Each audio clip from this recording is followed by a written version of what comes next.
for the masses. Headline edition, July 8, 1947. The Army Air Forces has announced that a flying disc has been found and is now in the possession of the Army. If the game is rigged, change the game. Game changer. I occasionally think how quickly our differences worldwide would vanish if we were facing an alien threat from outside this world. This is Fade to Black with your host, Jimmy Church, on the Game Changer Radio Network and KGRA, the Global Radio Alliance. I need your help to get to the year 1985. You are listening to Fade to Black with Jimmy Church on the Game Changer Network.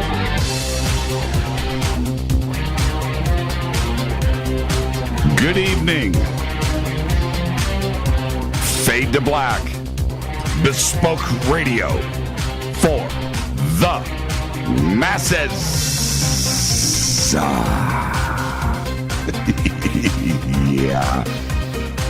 How you doing? Today's Tuesday, March 6th, 2018. 65 days into the new year, just 300 days left. We are live from a bunker somewhere in downtown Burbank, California, and I would like to welcome everybody listening all around the world, all across the United States. Hither and thither, to and fro, back and forth, up and down, east and west, north and south, far and near. This is Fade to Black. For KJCR, the Game Changer Network, and KGRA, The Planet, I'm your host, Jimmy Church. What is cracking? How you doing? Let's do this, man. It's Tuesday. It's Tuesday. And tonight, very special guest, Matthew Ryan, joins the show tonight. We're going to talk about his abilities and healing and all of that stuff, but we're going to talk about other dimensions, contact with ETs, his life. It's going to be a great conversation tonight, so buckle up, kiddies. Tomorrow night, Marina Jacoby is here. Now, very excited about Marina. Just like tonight with Matthew, last night with Riz Verk. Every guest here is just absolutely amazing. And tomorrow night, Marina is going to talk about nanotechnology, quantum computing, parallel realities, and the ET tech that is going to change our world. And where does she get this information from? She's smart. So that's what we're going to do tomorrow night. Thursday is another Fader night with John Rappaport and his No More Fake Newsroom live. Very simple. Open lines all night long. Call the numbers 323-825-5045 or 323-275-9695. You can follow us on Twitter at JChurchRadio. Easy. Been listening to podcasts for so long, I've missed you. Oh, hey, what's up? That's from John. Yeah, so John hasn't been hanging out live. Yeah, come join us on Twitter, because that's what I'm doing now. I'm reading Twitter. And what we do here, everybody, especially if you're new to the show, Twitter, the chat rooms, and this show is interactive. It's a big audience, and the community that we have built, they have named themselves the Fadernauts. Yeah, that's what they call themselves, the Fadernauts. Get it? Fade to Black, astronaut, Fadernaut. That's what they are. So if you want to come and hang out with everybody, and everybody is cool, there's no attitudes. If you develop an attitude here, I don't have to do a thing. You get run out. You get run out of town. Yeah, it's a great community here. So come and hang out with us. We use TweetDeck, Twitter, and it runs automatically. So if you've wondered about Twitter and how to make it work for you, it's really simple. Go get TweetDeck, and you can set it up to run automatically, and everybody that you want to follow in Twitter and jump into conversations with, you can do that. And all you have to do, your first tweet is hashtag F2B. Who coined the Fadernauts? Okay. See, that's Twitter running automatically right in front of me. That's from Tanette, and Tanette says, who coined the term the Fadernauts? Fadernauts name themselves. Okay, so anyway, hashtag, I'll get to that in a second. Hashtag F2B, right? Fade to black, hashtag F2B. And your first tweet is hashtag F2B, help me, if you can't figure it out, right? And the Fadernauts will come running and hold your hand and get you all set up. It's that simple. And then once you do TweetDeck, that's your Twitter world. It will never be the same. Okay, so now back to Tanette. Who coined the term the Fadernauts? Well, and that's in Twitter. See, so you would see this in the hashtag F2B feed if you had TweetDeck, and then you will see everybody responding to that and so forth, right? It's really cool. Years ago, the community, as it was growing, I think somebody had said back then, we need to name ourselves. It's a long time ago. And so during one of the shows in Twitter, I think I said, or somebody else said, let's have a contest. Let's collect names and we'll vote.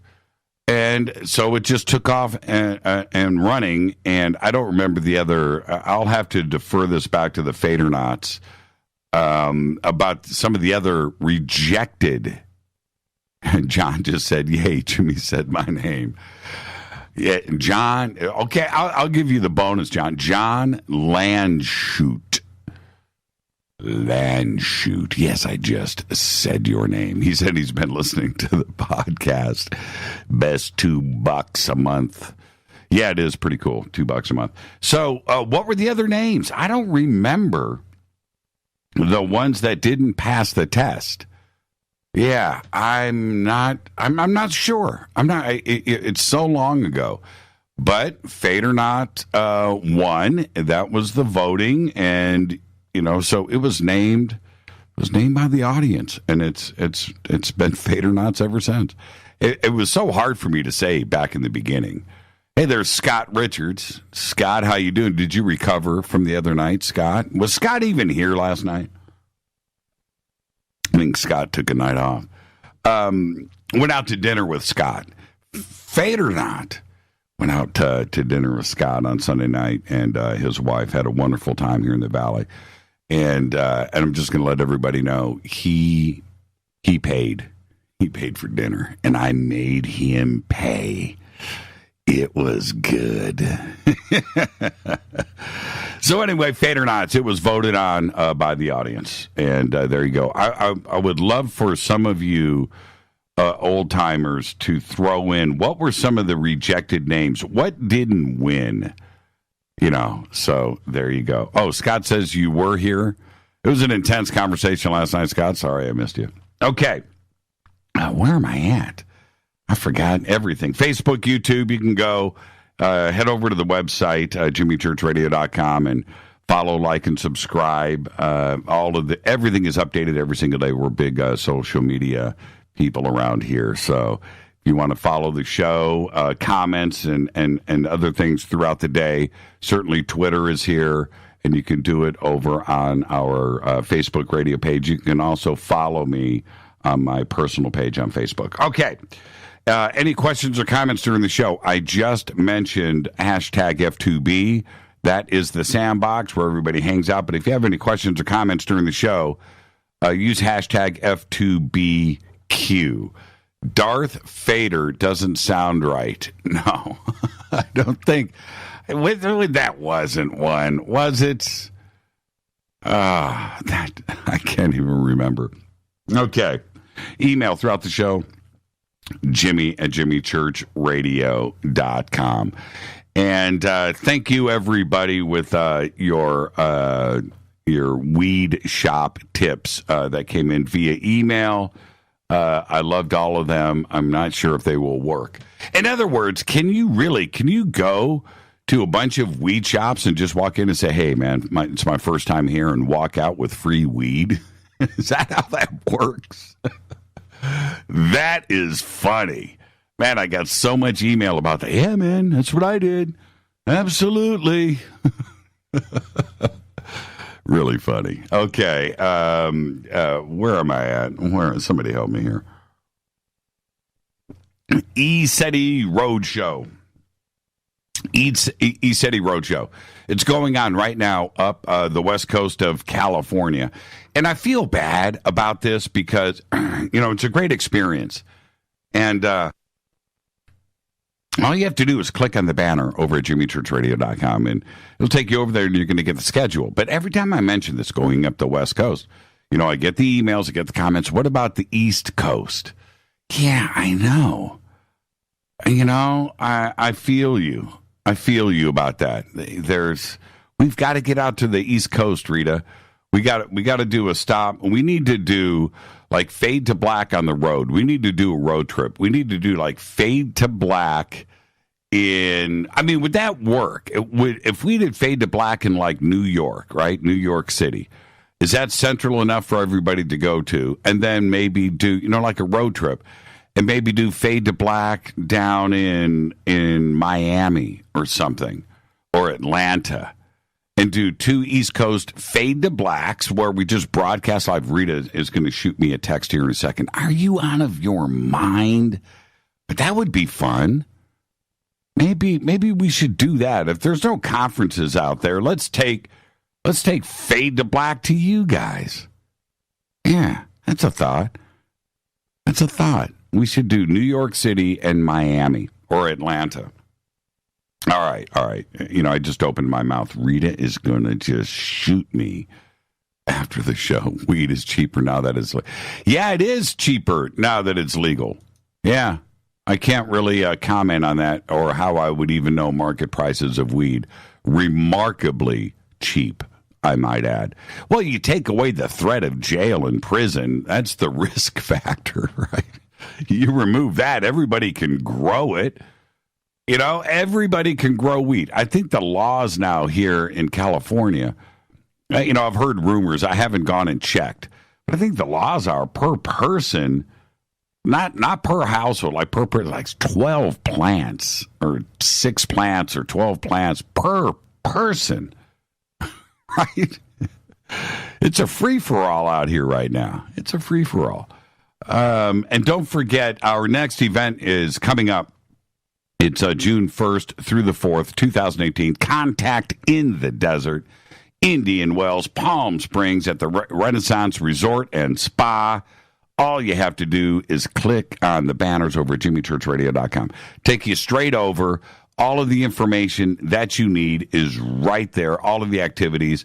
When you have that many speakers, that many rooms, that much stuff going on, you are able to just plot out your entire weekend and figure out where you're going to be at what time. We have events going on Friday, Saturday, and Sunday.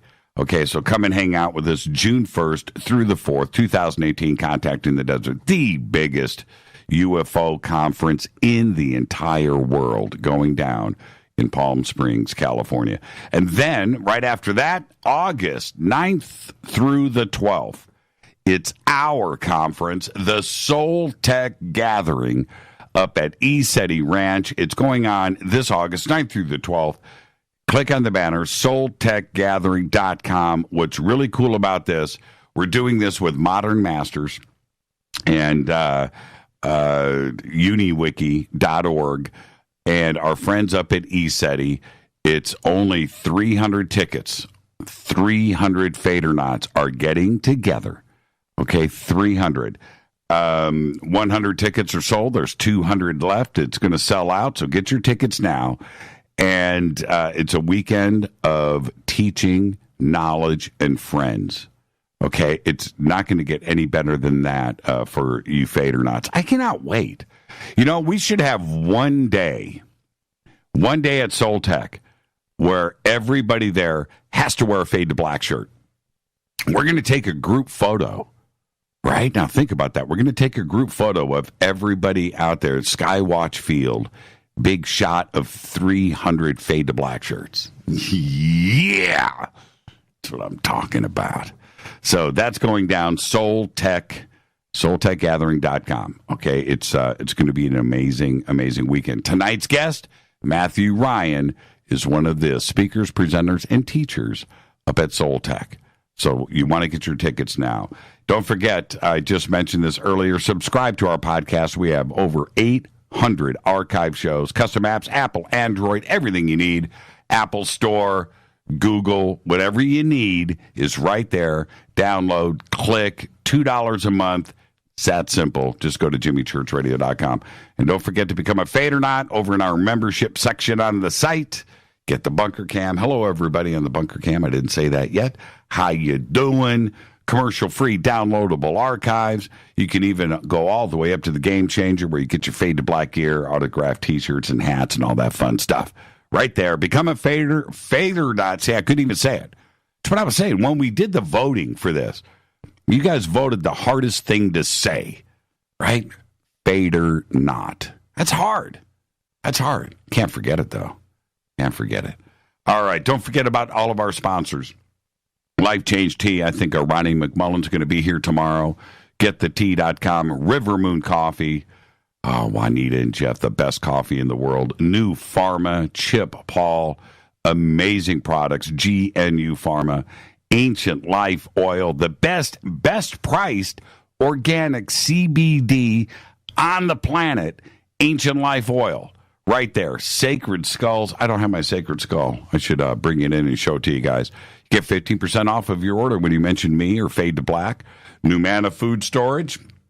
Promo code Jimmy, right there. Free T-shirt, autographed. And, of course, Bearing Optics Night Vision. Get their Area 51. The Area 51, that's what we use here. And you can go see your very own green chrome balls. Let's get this show cracking. Happy birthday to today. Guitar God David Gilmour is 72. Unbelievable. Still the king of tone. And dude is seriously the tone king. Kiki D today is 71. Who remembers Kiki D? Kiki D. Her and Elton John had that huge hit back in the 70s called Don't Go Breaking My Heart. And that song was number one and played on the radio every 5 minutes for like 2 years. Kiki D. Everyone was like, who is Kiki D? She just came out of nowhere. And there you go, Kiki D. And that was it, pretty much. I don't know if she had another hit song after that. No, I don't know. But today, she's 71. Also today, one of my favorites, director Rob Reiner is also 71. Of course, he directed Spinal Tap. This is Spinal Tap. And he also played the role of Marty DeBurgi, one of the great iconic roles of cinema. But he also directed Stand By Me, great movie, one of the, and The Princess Bride. Very talented Rob Reiner today is 71. All right. Our dead guy's birthday today is Michelangelo. 1475 to 1564. Dude rocked it to the age of 88. And back then, that's good today, right? But think about it back then. Painted the ceiling of the Sistine Chapel. He created his most famous sculpture, David, before the age of 30. Trip on that. What did you do by the age of 30? Besides figure out how to clean a bong, right? He did David before the age of 30. Incredible. His painting of the Last Judgment on the Sistine Chapel altar wall and the Genesis scenes on the chapel ceiling became two of the most influential frescoes in Western art. Seriously. Lived to 88. Happy birthday, Michelangelo. On this day in history, 2001, it went down. It went down. The death of Napster begins. Napster is ordered to remove within 72 hours any songs named by the plaintiffs in a list of their copyrighted material on the Napster network. So, on this day, March 6th, 2001, Napster Inc. began the process of complying with the court order. 3 months later, they shut down. Napster only lasted for like a year and a half. Seems longer. And it changed everything. It wasn't only that, but Napster changed everything. Download speeds, audio over the internet, hard drive prices started to drop, and people started to figure out other things. iTunes, and monetizing. Napster, although it just lasted for that short time, changed everything.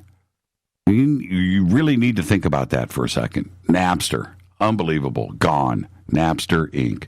Fader fact: 8 men own the same wealth as the poorest half of the world. That's right. And I talk about this all the time, but it's mind-boggling when you think about it. Because these are the 8 men that are listed as the richest men in the world. And they control half of the wealth that is equal to the other half of the planet. Now, who are those 8 men? The net that I'm talking about is $426 billion. And those 8 men are, coming in at number 8, Michael Bloomberg with $40 billion. Larry Ellison, Oracle, $43.6 billion. Mark Zuckerberg, Facebook, $44.6 billion. Jeff Bezos, $45.2 billion. Carlos Slim, $50 billion. Warren Buffett with $60.8 billion. And number 2, here's a surprise, Amancio Ortega. Who is he? Never heard of him, have you? Well, he's the guy that owns Zara Clothing from Spain. $67 billion. Number 1, Bill Gates at $75 billion. These numbers aggregated from at the beginning of 2017. We're at 2018 now. And we know that Jeff Bezos has bounced back and forth between Bill Gates. It's stock value and so forth that dictates these numbers. But these 8 guys here, whether they shift around or not in this list, are worth $426 billion. And if you think about that, now we have all of the others out there that you don't know about in the public eye that are worth probably a lot more, but you don't hear about them.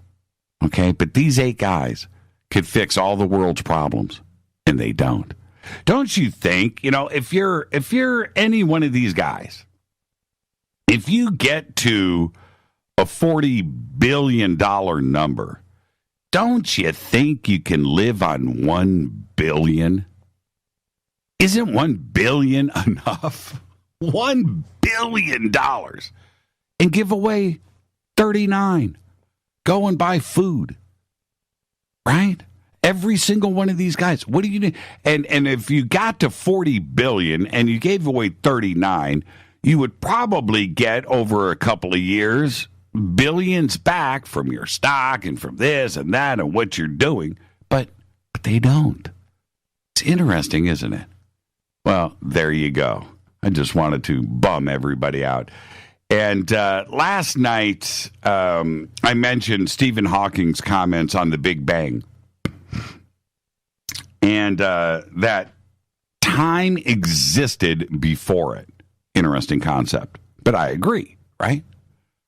I've said many times over the years that the universe and what lies beyond it continue. Not many talk about this. They talk about the multiverse,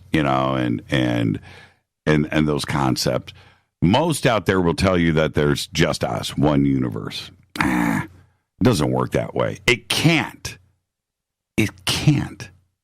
Right? There's many universes. But this is what I want you to picture. If you're sitting outside planet Earth, you're outside planet Earth, you're facing Earth, and you're in your Tesla Roadster, and you put the Tesla Roadster in reverse, and you're looking at Earth, and you put the Tesla Roadster in reverse, and you start backing up.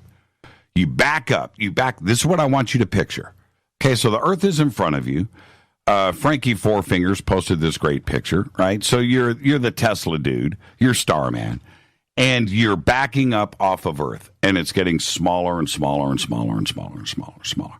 And our sun is in front of you, and it's starting to get smaller. And then you back out of the solar system. You can still see the sun, but you're backing out of the solar system. And you keep backing up. You back up, and everything is getting smaller and smaller. And the next thing you know, you start to exit the Milky Way. And you exit out of the Milky Way, and it's swirling in front of you, right? It's swirling. You just see this massive thing, and it's in front of you. And now you're still in reverse, right? You're backing up. And the Milky Way, now around you, the vastness of everything, you're looking around, and the things that look like stars now around you, maybe some you can see, but are galaxies. Those are galaxies. Those are clusters of trillions of stars, right? Trillions. Those aren't stars. But now you're backing up out of that. You're backing up, and you're backing up what seems to be forever, and you're backing up, and you're seeing these galaxies shrink into stars, and our Milky Way now just shrinks down. Now as you're backing up, and you still have your eye on the Milky Way, and if you think about it, you're looking at the Milky Way, but you're still looking at our solar system. You're still looking at our sun. You're still looking at Earth. But now it's just a star, right? It's in front of you, and you're backing up. And all of these galaxies are rushing past you, and they're disappearing and turning into stars, right? They're not turning into stars. They're shrinking. Now they're specks of light that look like stars, but they're actually trillions of stars. And that's going on all around you. And you're backing up. And somehow you make it to the edge of everything, and you're backing up. And now you back out of the universe, right? You back out, and in front of you is this ball and you continue to back up, you back up, and in front of you now is this ball, our universe. The Big Bang is in the center, right? And it blasted out. And now it's our universe, and it's this ball of expanding universes, right? Or expanding galaxies, and it's there. But now it looks like a ball of stars, but it's actually a ball of galaxies. And you back up, you're continuing to back up. And then you look out past our universe, you look around and you see all these other balls, right? These other, other universe, and you continue to back up, and you see all of these universes. They're everywhere. You see ours, because you just backed out of it, and it's getting smaller and smaller. And then you see all these, and these other universes are rushing past you, and you back up out of that, and the next thing you realize is that all of these universes are now shrinking like the galaxies did, and now they are tiny little stars, and you see our universe in front of you, and now it's our universe, and it's now a tiny little star, and you back. That's the way it is, Stephen Hawking. Our universe is not the only thing.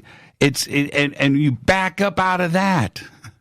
What if you got to the edge of all of that? What would happen?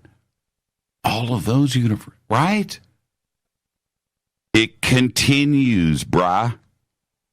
It just continues. It continues. And that's the only way to look at it. That's it. There is nothing else acceptable. And that, Stephen Hawking, is reality. Time is forever. There you go. It's Fade to Black. Tonight, Matthew Ryan is here, very excited. And we've got such a great week, an amazing week on the show. Last night was Vert. Tonight, Matthew Ryan. We're going to talk about his abilities, his techniques, healing. We're going to talk about other dimensions and parallel worlds and astral out of body. We're going to do all of that and his contact with ET. So we're going to do all of that tonight with Matthew. Tomorrow night, Marina Jacoby is here. Nano ET Tech. We're going to do that as well. Thursday night's Fader Night. I'm your host, Jimmy Church, on the Game Changer Network and KGRA The Planet. I'll be right back with tonight's guest, Matthew Ryan. Stay with us.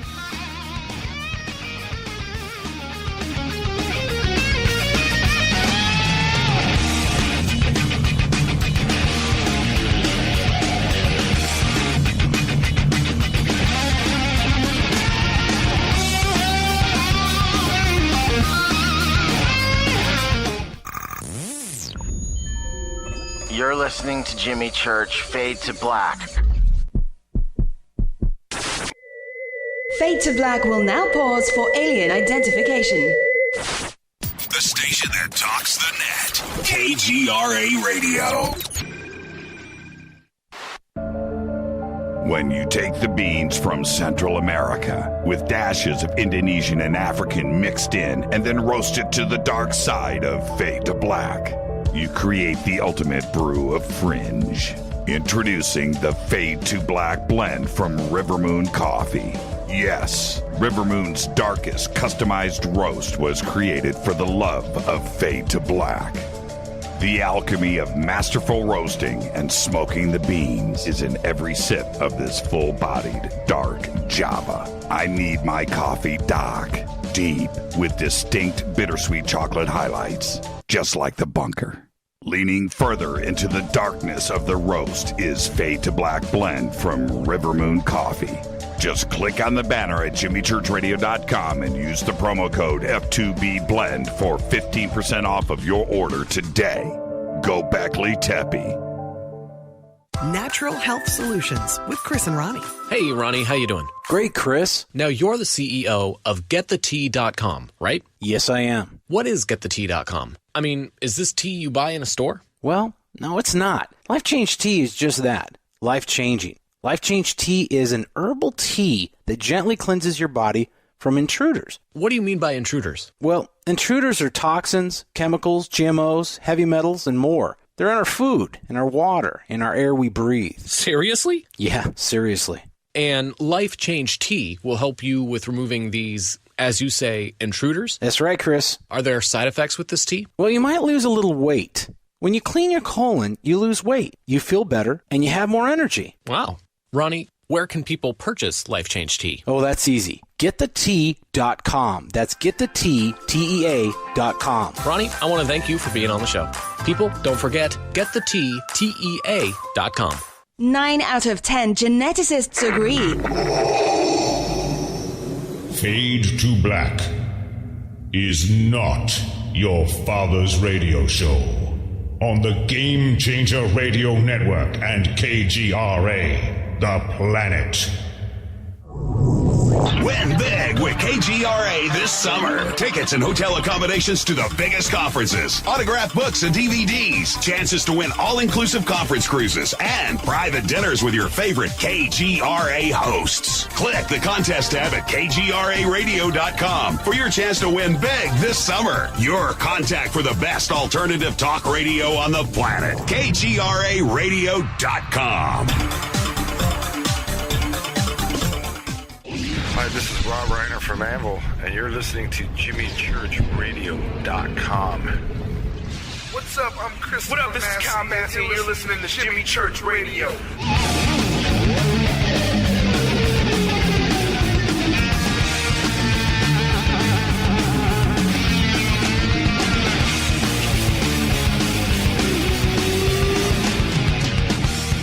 All right, welcome back. Fade to Black. The Tuesday edition. Tonight, Matthew Ryan joins the show, and this segment of Fade to Black is proudly brought to you by Life Change Tea. That's right. Now, I do the super strength tea, drink it every single day. Everybody here is on the program. And I also do, hold these up to the bunker cam, I do the moringa, I do the pine bark, I do all of the drops every single day. Tomorrow night, Ronnie McMullen will be with us. So hang out for that. I also take the GI Joy every single day. Use the promo code FADER, F-A-D-E-R. When you go to the website, you'll get yourself some free shipping. Tonight, it is Matthew Ryan, and he's a seer. He's a healer from Taos, New Mexico. And over the last 18 years, he's developed a unique energetic healing modality called gamma wave healing, named after his ability to enter into the gamma state while facilitating healings. Matthew's journey began at an early age. We're going to find out about that tonight. And as a child, he had certain abilities that opened doorways into perceiving non-ordinary realities, such as communicating with animals, lucid dreams, and out-of-body experiences. But when he was 19, he had a series of events that took place which shook loose his apparent place in the world and eventually propelled him on a major course correction towards spirit, his authentic self and purpose. In 2004, following a move to Taos, New Mexico, Matthew had a close encounter with a UFO. We're going to find out the entire story tonight, forever changing the direction of his path. We're going to talk about his abilities. We're going to talk about other dimensions and parallel worlds and realities. And, of course, his contact with E.T. His website is gammawavehealing.com. And I would like to welcome for the first time to Fade to Black, Matthew Ryan. Matthew, good evening, my friend. How are you? Yeah, I'm doing really well, Jimmy. It's kind of awesome to hop on here after you got to set Stephen Hawking a little bit straight there. That was kind of funny. I appreciate that. Yeah, and thank you for that. But see, the thing is, obviously, Professor Hawking is much smarter than I am. I actually met him. Too. I met him once. Wow. Yeah, it's a long story. I'm not going to get into it. We'll talk about it a bit later. But it was pretty trippy. I had a conversation with him. No joke. I've got pictures of it. And I had a conversation with him with his computer, and we were alone. Man, it was trippy. And you know what he asked me? What did he ask? Are you a cop? I swear, something like that. Are you the police? I got a picture of it. Oh my God. Yeah, I got a picture of his. It was like, so I'm reading that, and I'm like, no, man, I'm just a dude. Anyway, more on that later. You get the first time guest disclaimer tonight, Matthew, which is, it's just you and I sitting on my couch having a conversation as friends, and where the conversation starts, it starts. Where it ends, but we'll end as friends. Are you ready to go? I'm ready, man. Taos, New Mexico. Before we go backwards too far, for our new show for History Channel, it's called Breaking Mysterious. We did a segment on there with Tyler Lyons about the Taos hum. Do you know about that? Yeah, I know about the Taos hum for sure. I mean, that was actually one of the first things that I heard about when I moved here. I know that there's, that Tyler probably talks about this, but I know that there's been, actual research done, and I forget what the actual percentage of the population was that could hear the Taos hum, but I think it was 10%, maybe a little bit more. Right. And this is verifiable. There were 10% of the population, and I moved here in 2003 with my then girlfriend, became my wife, and, now we're not together anymore, but, she knew people for sure that had this experience with the Taos hum. And I think for the most part, it was pretty much over by the time that I moved here, or at least I don't really remember ever hearing anybody actively talk about it. And, have you heard it? I'm sorry, go ahead. Have you heard it? No, I haven't. I've heard other low frequency, super low frequency energies or frequencies, but those I almost always would associate probably with with spacecraft, something like that. My sense on the Taos hum, whenever I've checked in on it, was that it's related to the underground, deep underground tunneling that they were doing to build the maglev train system. And, I've talked with other people that's their belief as well. But that's just kind of, when I've checked in, that's the immediate hit that I get is it's in some way related to either to that or to the deep underground military bunkers, that are built around northern New Mexico and, southern Colorado. Right. So that's my sense. I've never heard it, though. Wow, man. It was such a great segment on the show, and we... you know what? I want everybody to go watch Breaking Mysterious, but that section with Tyler was really, really good. And, he's a talented musician. And what is great for him to go and do this is that he had the equipment, the right microphones and ears, and the ability to go and capture this audio. And he's got the ears to go and find it and listen for it. But I'll save that segment, everybody. But Taos, New Mexico. The Taos hum. It's it's urban legend, right? It's part of Americana. It's a really cool, it is really, really cool. It definitely is, yeah. And people, everybody around here is familiar with it, so it's pretty cool. I want to, at another time, I want to talk to you more about that. And I can hook you up with Tyler, too, as well. He lives right there in Taos as well. Yeah, he's a really cool dude. Really cool dude. Now, let's actually back up. Like I said, we're going to back up, and now we need to back up further. What I find really interesting with everybody that I've interviewed over the years, that either has an ability or has everything goes back to the childhood. Everything kind of goes back there. And for you, that's exactly what went on. So before we get to you personally, what were your parents like? Were they open-minded? Did they talk to you about this kind of stuff, or straight-laced? Tell us about that. My parents are awesome. My parents are very open-minded for sure. I mean, I grew up in a pretty progressive family, and my father is actually still a professor. He was a college professor and administrator at universities while I was growing up, and he actually still, in his retirement now, he still teaches online for Arizona State, even though they live in Ohio. But so there was definitely a premium, I think, placed on education and being open. My mom, also went to school. My mom, was a mom to me and my two older sisters, but also, worked within the school system where I grew up, where I primarily grew up in Ohio. And so they were definitely open and progressive, and growing up for a while there, especially when I lived in Ohio, my dad was bringing in students, graduate students from like all over the world. Literally, were coming into Ohio State, and were in this program that he was essentially in charge of, and and they were being educated at Ohio State. And so I was really exposed to a lot of different culture.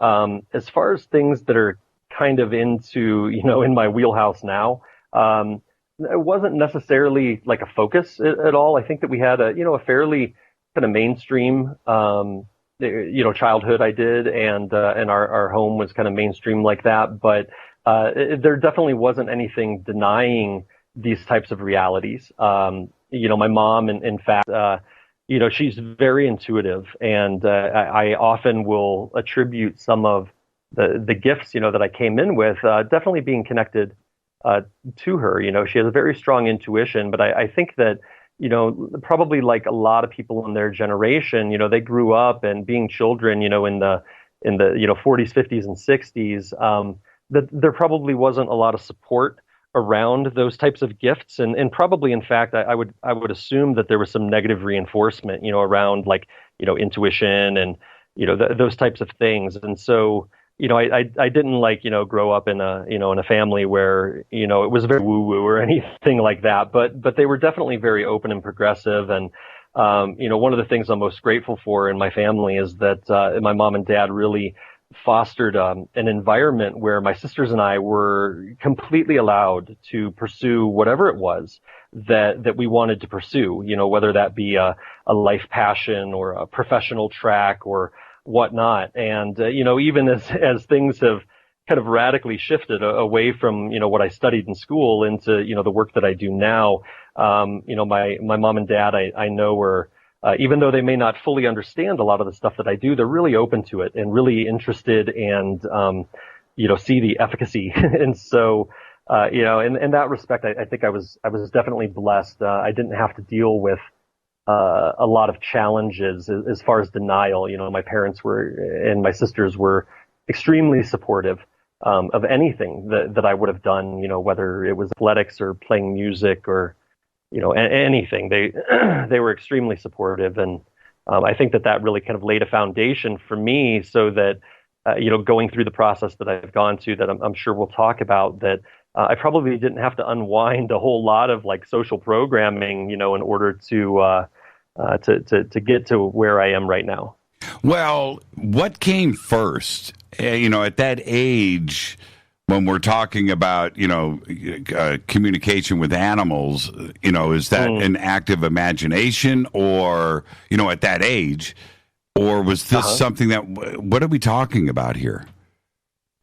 Well, it's, it's really an interesting thing. I'm not super clear as to which gifts kind of showed up first, although I do have early memory of a few different things, from like my early childhood. The situation with the animals, like communicating with animals, I don't remember it as being like a super regular thing, but there were definitely instances that I had where I had very clear, very direct communication with different types of animals, speaking into my mind, essentially, like I heard it like in English, like I was having a conversation. Yeah, like what? What give me an example. Yeah, so like one example, like this is probably one of the more formative examples that I remember as a child, and my whole family, remembers too, is that at some point, so I grew up kind of around the country a little bit. When I was born in Las Vegas, of all places. My dad, I believe, was at UNLV, and then we ended up moving to Carson City when I was, I think, like 2 or 2.5, and then we ended up moving to Phoenix. And so my early childhood, I grew up in Scottsdale until I was like 10 years old, and we used to go escape the heat up into the mountains, as like I'm sure a lot of people do that live in Phoenix or Tucson. And I used to always really love that. I mean, I really loved Scottsdale at that time. It's a very different city now, but at that time, like I really loved living in there. But I used to love going up into the mountains, and we were fortunate enough that like every once in a while we might go and spend a week in the winter or several days in the winter, up in like Payson in the mountains, or maybe like I remember going to Sedona as a kid, and even back then I was just like struck with how beautiful that was. And this one particular memory, I'm not really sure how old I was. I believe I was either 5 or 6, maybe 7 years old, and we were up in somewhere in northern Arizona, and we were driving as a family. It was me, I believe both of my sisters were with me, and my mom and my dad, and we had stopped probably to stretch or whatever, water the bushes or something maybe. And we were walking around, and it was, northern Arizona and that kind of ponderosa forest, right? And we were all just kind of like lingering around and talking. And suddenly, like, I don't even know why, but I had this very, very clear, like, directive almost to go walking up this hill away from my family. And I didn't even think anything of it. Like, I had zero fear. And I went walking up this hill. And and as a kid, I guarantee, like my spatial and like time relationship was probably way off. I didn't realize at all like how long I was gone or how far I had gone, but I walked a fair ways off away from the family, and I came up on top of this hill, and there was a clearing with a construction site. And like I remember, I walked out into the clearing, and there was this big bulldozer just like sitting there, and like in the dirt, it was very clear they had like cleared a bunch of trees. It looked like they were probably building, I don't know, like a group of houses or something. And I walked up onto that bulldozer, thinking, oh, this is pretty cool. And right when I like turned the corner around the bulldozer, there was a herd of elk, and they were like right in front of me. I mean, I could have almost reached out and touched the elk. And this had to have been in the spring or the summer or something, I guess. And there were several cows, and there was one bull, and the bull was standing right in front of me. And I mean, like when I turned the corner, and I'm like literally, I'm looking up at it. I was a lot shorter than this elk, but I was like face to face with this bull elk, and it like froze, and I was like, oh my God, and I startled them too. Like they must not have caught wind of me or something, but they were looking down at me. They all were like frozen and fixed, staring at me, and I was like, oh my gosh, you're a bull elk. And he was like, yes. I heard like he spoke directly. Really? And, yeah. Okay. I realized, I was like, oh my God, you could kill me, couldn't you? And he said to me, yes, I could kill you, but I'm not going to. How old were you? You said, you moved when you were 10. How old were you? Yeah, we moved to Phoenix when I was 4, and then we left Phoenix when I was 10. We moved to Ohio. So at this point, I mean, at the earliest I was 4, but I'm pretty sure I was probably 5 or 6. I mean, I don't know, maybe my mom's listening. She can hop on the blog and she can tell us how old I was. Right. Okay, so you're 5 or 6 looking at a frigging elk which elk, is monstrous, right? Those things are huge. They're huge. They're huge. I mean, they're the size of a horse, you know. Or a moose. Yeah. And so, so I'm looking dead at this, square in the eyes with this elk, and I said, "Oh my God, you could kill me, couldn't you?" And he said, "Yes, I could kill you, but I'm not going to." And I mean, I was relieved for sure. And then suddenly, like their attention went up. That like all of their heads moved up. And they left. Like he didn't say anything else to me, and they all left. And I was like, "Whoa, what happened?" And I remember I was like looking around on the ground, and I actually saw in the mud, I saw like this bear prints, and I was like, "Huh, maybe there's a bear or something," And I started to get scared. And I knew what a bear print was because like I was in Cub Scouts, and so but it wasn't a bear. That was like an old print. But what ended up happening was my dog Amber came running up the hill. So my golden retriever, we had a golden retriever named Amber that was just like such a sweet dog. And she came running up the hill, and she came right to me, and I turned around, and Amber looked at me, and she says, "Matthew, you have to come with me now." And I was like, "Oh my gosh, what's going on?" And she said, "The family is worried. You have to come with me." And I said, "Okay." And so, she started leading me back down the hill. And we actually, I think it's the only time ever in my life that I've come across a rattlesnake was in this moment. We were going down, and there was a rattlesnake in I think inside of a log or near a log. I didn't see it, but it rattled, and the dog got between me and the snake, kind of moved off to my right, and I followed behind the dog, and her hair was up, and I never saw the snake, but it was definitely there. And then we kept on going down the hill. And when we got down to the bottom of the hill, she took me right to where the family was. And as we were approaching, I could hear them yelling. And I was like, "Uh-oh, I'm in trouble." They were calling for me. And we got down there, and I think it was my mom, just grabbed me, and she was probably pretty emotional, as I could imagine.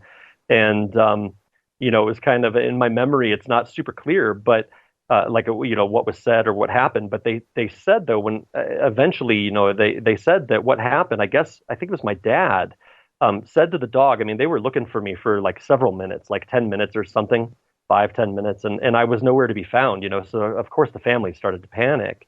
And, my dad, I guess, looked at the dog and said, "Amber, go find Matthew." And she took off and ran up the hill, and she came straight to me.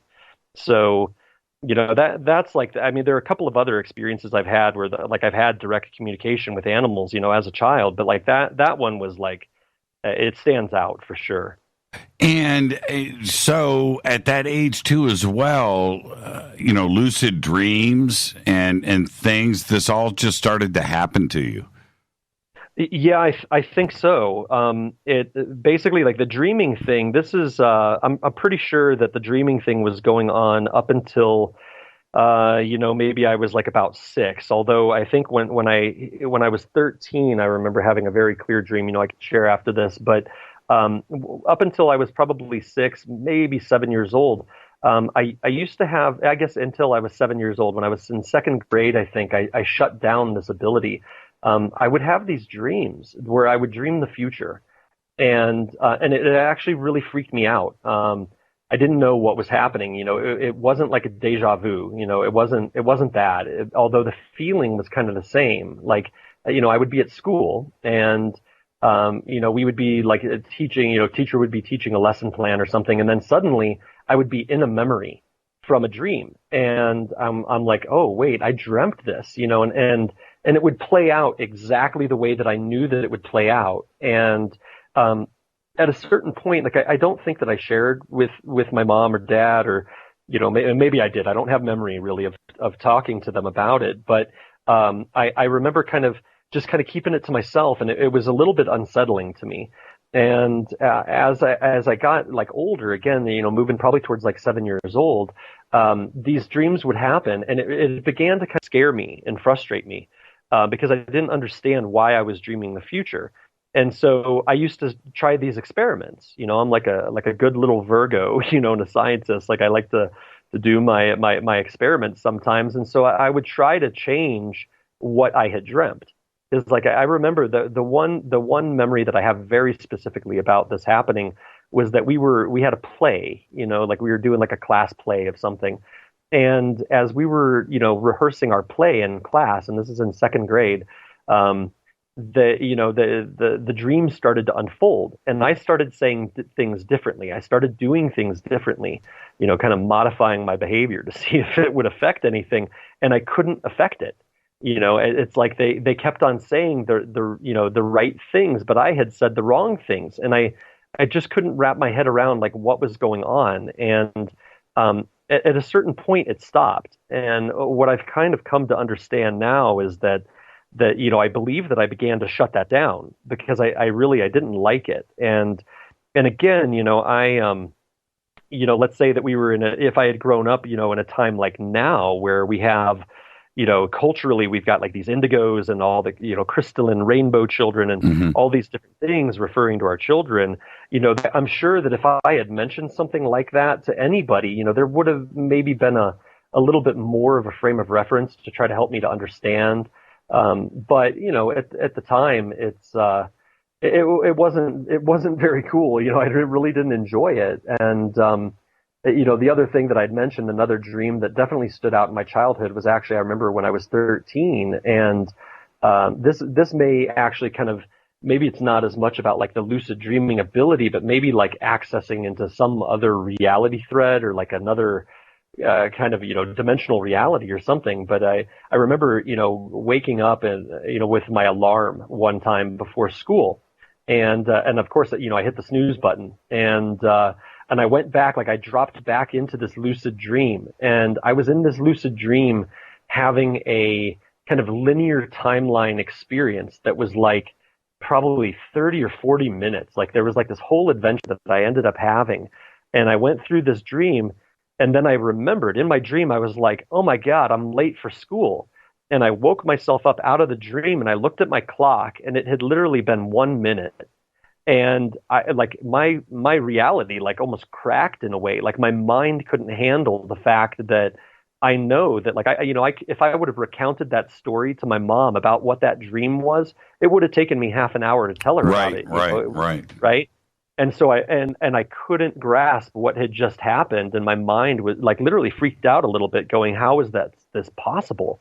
That's not possible." And so I look at those kind of formative experiences, now, and and especially like the astral projection or the out of body experiences, and I look at that, and I understand that that there was definitely something maybe a little bit different, or maybe a lot different. I don't know, but it was different. I had different abilities that I came in with that were kind of latent, and maybe they got suppressed a little bit, and then eventually they kind of came back online, a little bit more fully as I got older. So yeah. Yeah, not for most, or it would say, pretty strange childhood. For our audience, they're like, well, that was me growing up. Totally appreciate all of that. Exactly. Our guest tonight's Matthew Ryan. He will be at the Soul Tech Conference with us up at ECETI, August 9th through the 12th. And you can go click on the SoulTechGathering.com banner over at JimmyChurchRadio.com. More with Matthew right after this short break. When we come back, we're going to jump to 2004 and his close encounter with a UFO. We'll be right back.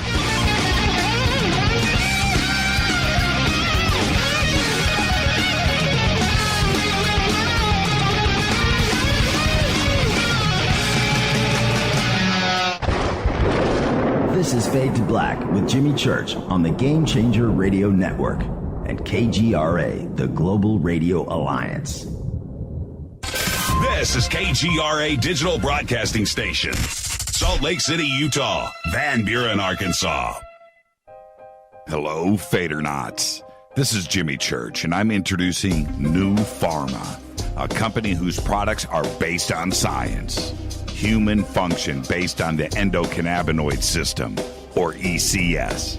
New Pharma firmly believes in this science, and their research indicates that support of the ECS provides the beneficial effects for a healthy lifestyle. New Pharma's science includes relief capsules for pain relief, sleep capsules, which are natural support for occasional sleeplessness, Foundation is support for your ECS, and Fit Capsules support your active lifestyle. Just click on the banner at jimmychurchradio.com and use the promo code F2B for a 33% discount on all of their products. Or visit newpharma.com for all of the knowledge on the science. That's GNUpharma.com. Go back, Lee Tappy. Hello, I'm Katie, and you're listening to my main man, Jimmy Church, on jimmychurchradio.com. Hi, this is Ray Hobbs here, repping the planet, and you're listening to my good friend, Jimmy Church, Fade to Black, on the Game Changer Network and the KGRA digital broadcast station. This is Toby Kebbell. You're listening to jimmychurchradio.com. Don't hurt me, Jimmy. I'm only little. Hey, I'm Adrian Grenier. And this is Ari Gold. We're the Honey Brothers. Yes. We are of the Honey Brothers. Hey, I'm Adrian Grenier. And I'm Ari Gold. We're the Honey Brothers. And you're listening to Jimmy Church. The Revolution. Ancient Life Oil. Life-changing. The real oil. CBD is truly ancient life oil from the source. This oil has no psychoactive effect and is also legal in all 50 states. When you're healthy, you're happy. The truth about this wonderful plant is that it wants to give back to mankind life, longevity, and happiness. Ancient Life Oil are golden grade, all organic, non-GMO, and infused with high-quality liquid coconut oil. It's simple. Just go to ancientlifeoil.com today. That's ancientlifeoil.com. The best, purest, organic, and non-GMO CBD in the world. Go back, Lee Tappy. The statements made regarding these products have not been evaluated by the Food and Drug Administration. These products are not intended to diagnose, treat, cure, or prevent any disease. Please consult your healthcare professional about potential interactions or other possible complications before using any product. This is Micah Hanks of the Gralien Report, and you're listening to Jimmy Church on Fade to Black, across the globe on the Game Changer Radio Network and the one and only KGRA Radio, The Planet.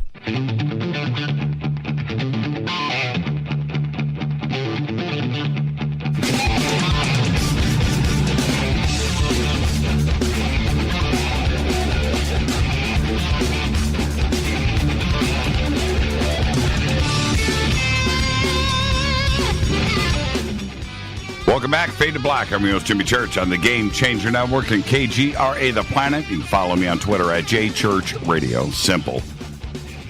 Tonight, Matthew Ryan is with us. Tomorrow night, Marina Jacoby is going to be here, talk about some ET nanotech. And this segment of Fade to Black is proudly brought to you by River Moon Coffee, makers of the Fade to Black blend. All you have to do is use that promo code F2B blend. That's F, the number 2, blend. Fade to Black blend. F2B blend. 15% off of your order. Ask anybody. It is truly the best coffee in the world. All right. Matthew, do you have your Fade to Black blend? I don't. I was thinking about it tonight. I don't have one, but I think I tried it out at Contact, and I think I need to get some ordered here. Mm-hmm. Yeah, we'll send you. We'll send you a gift pack.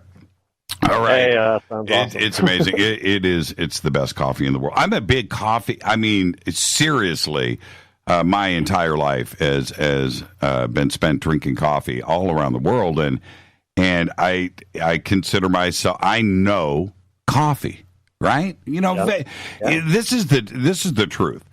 Everybody has got something that they are a specialist in. I don't care what you do for a job. I don't care what you do for, but there's something that everybody is an expert in. Okay? Yeah. For me, it's coffee. That's it, man. For me, I can talk smack about coffee. I know what I'm talking about. It's the best. Now, let's bounce up here to 2004. You moved to Taos, New Mexico. And up to this point, when you had this encounter that you call a close encounter, which we're going to get into, but prior to this, anything, any sightings, anything going on in your life, or was 2004 the first? Well, as far as like direct sightings, I don't have any kind of memory of sightings early on, like when I was a kid or growing up. you'd mentioned, some of the experiences that I'd had, when I was 19, I ended up having, when I was 19, I had some experiences that really kind of opened my eyes in a big way, that included, kind of a spontaneous astral projection, which, it happened to fall with, some friends that we were all hanging out and, partaking of a little bit of a plant medicine and, had an astral projection where spontaneously went to the great central sun of the Milky Way. And I didn't know what that was at the time. I just remember I observed it, and it was such a powerful experience that literally I'm laying there in a field with a couple of my buddies watching the Perseid meteor shower. And, they're literally talking about, what do you think? Do you think we're alone? Do you think aliens are real? And I literally had the spontaneous astral projection and ended up at the great central sun. And so I'm observing this source, for the first time in my life, having a direct experience of what we would, what you could call God or what you could call source or prime creator. And I was inside of a donut of about, maybe 1 million stars. There were stars all the way around me, forming a donut, and in the middle was the source.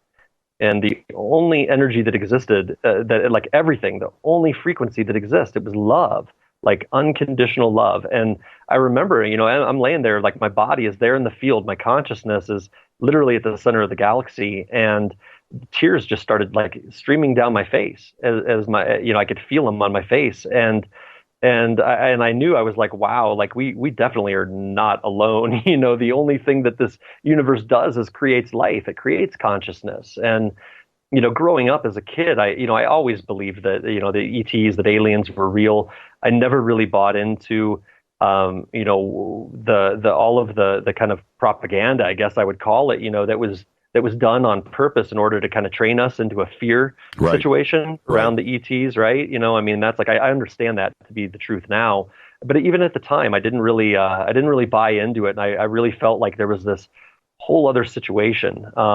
And then, after moving to Taos and then after the close encounter, I actually came across, Mary Rodwell, right? And I know you've had her on before. I'm pretty She's sure, great. right? She's amazing. When I came across her work, it plugged in so many pieces for me out of my childhood. Hearing the people talking about these experiences that they had, and where they were being contacted on a regular basis. And as I'm listening to these people's testimony, I'm saying, maybe 70% of what they were saying really resonated with me, and I thought, wow. Maybe I was having these contact experiences as a child, but I don't remember it. I don't have a memory that maybe at night, maybe these contact experiences were happening. So, I'd love to explore that maybe through some regression, but, up until the experience that I had in 2004, I would say that, most of my knowledge or my belief around the topic was more intuitive, or through a well-seated belief within my being. Yeah, it kind of happened to me the first time I saw Van Halen. Oh, nice. Same thing. Tears flowing down my face. Saw the universe as one, unconditional love. I kid. Yep. I know. And when you and when you go through that too, especially at that age, that's a transformation. I like to say it's an epiphany, and I use that word probably too often, but that's exactly what it is. That's exactly what it is. All right. So what happened? What happened in 2004? Take us through that day. Yeah. So this is 2004. The date is probably April 12th, or maybe it could have been April 14th. I'm pretty sure it was April 12th. And, basically what was going on was that, my then fiance and we were about to go leave, on a cruise with my mom.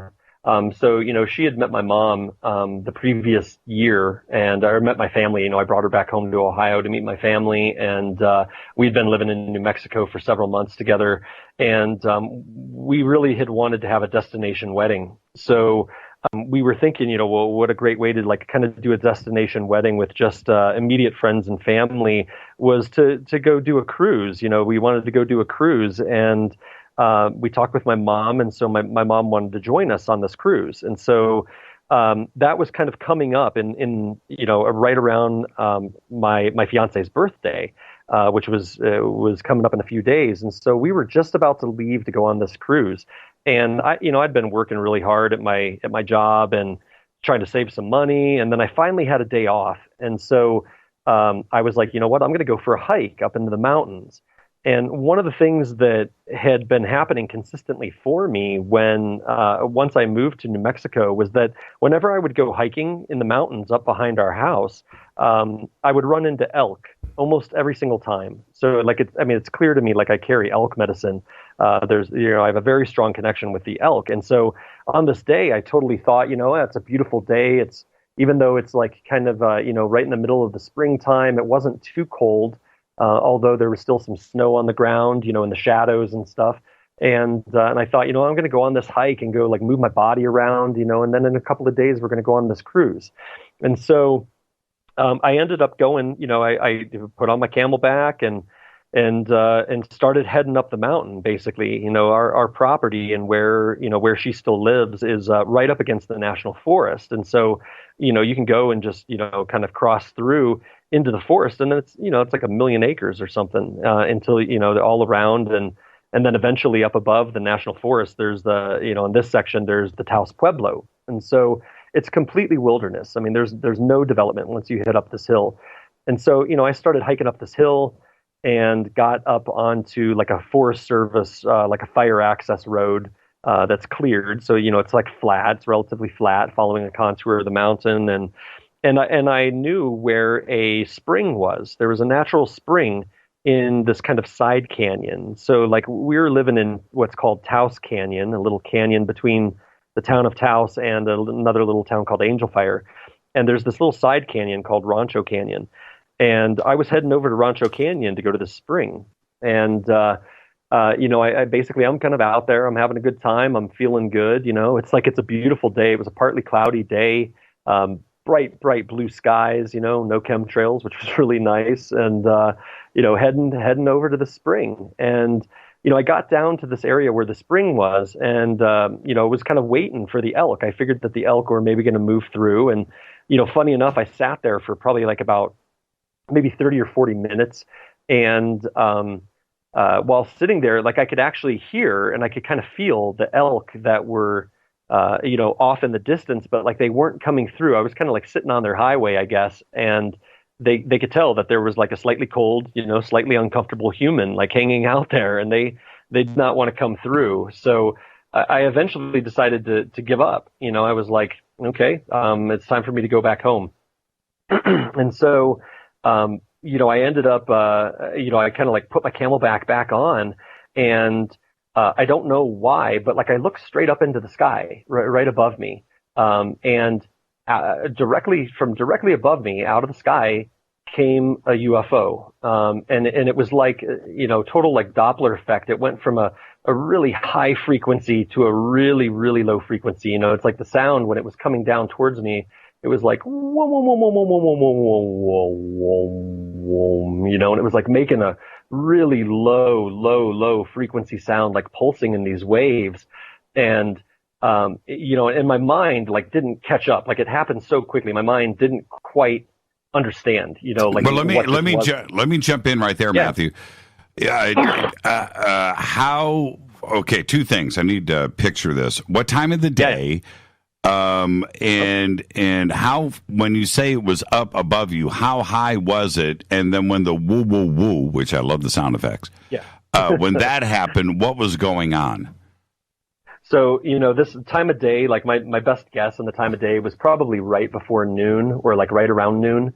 Because I probably had left my house at like, I don't know, maybe 9 a.m. or, 9:15 or something like that. Like I wasn't up super early, but it wasn't like too late. And, so best guess is it was probably around noon. And, so again, I look up, so I'm in this forest, right? The forest at that elevation is primarily, like spruce and fir trees with, some aspens.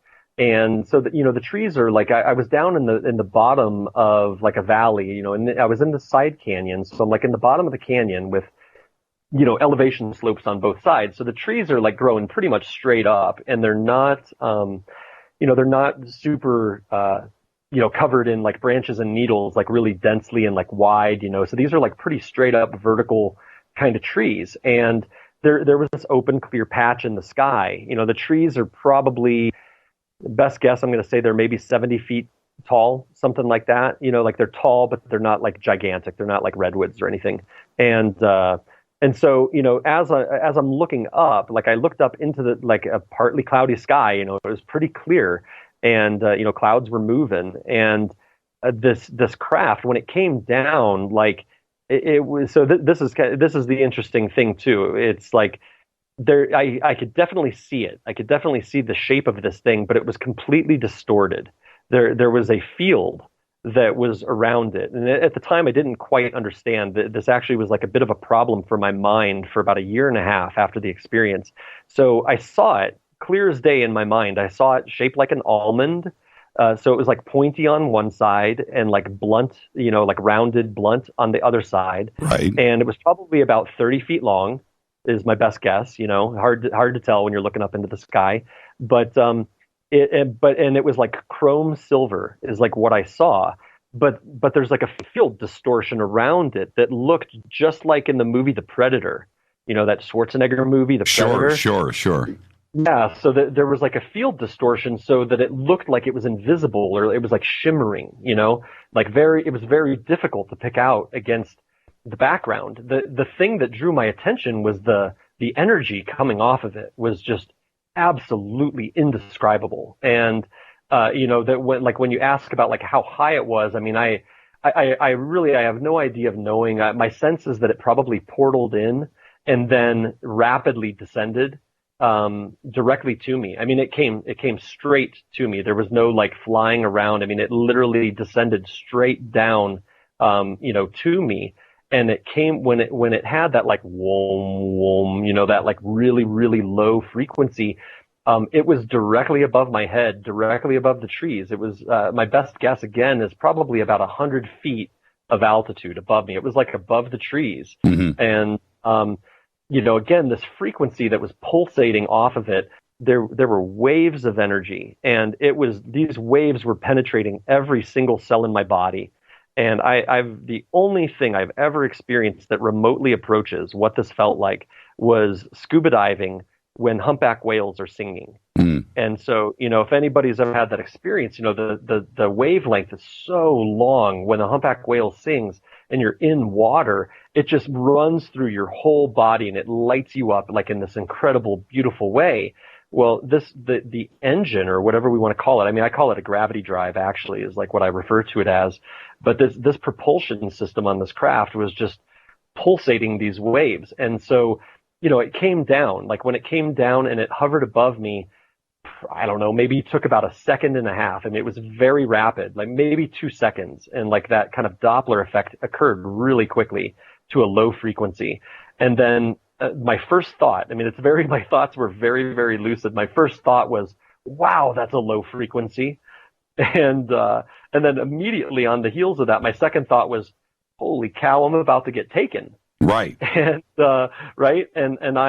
But I wasn't afraid. That's the thing. Like people always ask me, oh my God, were you afraid? And like there was no fear whatsoever. I was in a completely altered state. Like this thing immediately put me in a completely altered state, and I had no fear. And so then my third thought, after like, about a second or two, my third thought was, wait a second, no, they're not taking me, they're talking to me. And so at this point, in 2004, I'd already really, I'd had a lot of experiences. I had been like into energetic healing. I had been reading a lot of Carlos Castaneda. I was really kind of tuned into energy, and I know that I had some like pretty strong intuitive ability. And so like what I tried to do, like very consciously, I tried to tune in to whatever it was that I thought they were talking to me about. And very quickly I realized, I'm not getting anything. And so I just gave up, and I thought, I need to just stand here and be present. So like I stopped trying to try to hear or understand what was going on, and I just stood there. And I guarantee I must have had a really stupid looking look on my face. I mean, I was like staring up at this UFO. Yeah. Okay, so I'm picturing this. This is now, but the problem that I have now is I'm seeing an almond. It's brown. Yeah. That's what I'm picturing. So help me out with that. What did it look like? Were there any windows, any seams, any what color was it? What were you seeing?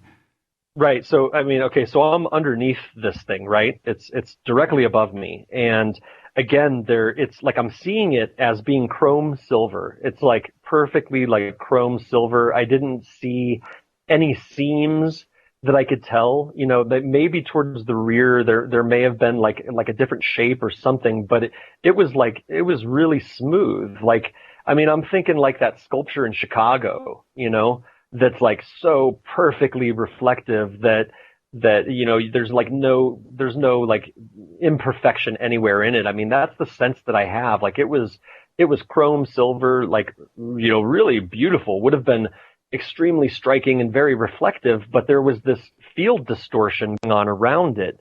And so even more than like my visual perception, I was seeing it mostly in my third eye. Like I saw it like so clearly, but my visual perception, there was this distortion from the field. And, I ended up, like I told you, a year and a half later, I was watching something on the Discovery Channel where they were interviewing, I think a physicist maybe from Caltech or somebody. And they asked him, well, what would a UFO look like if you actually saw a UFO? And he said, well, it probably wouldn't look like anything, because they're operating with these these engines that bend light around their shape because they create such a strong field of gravity.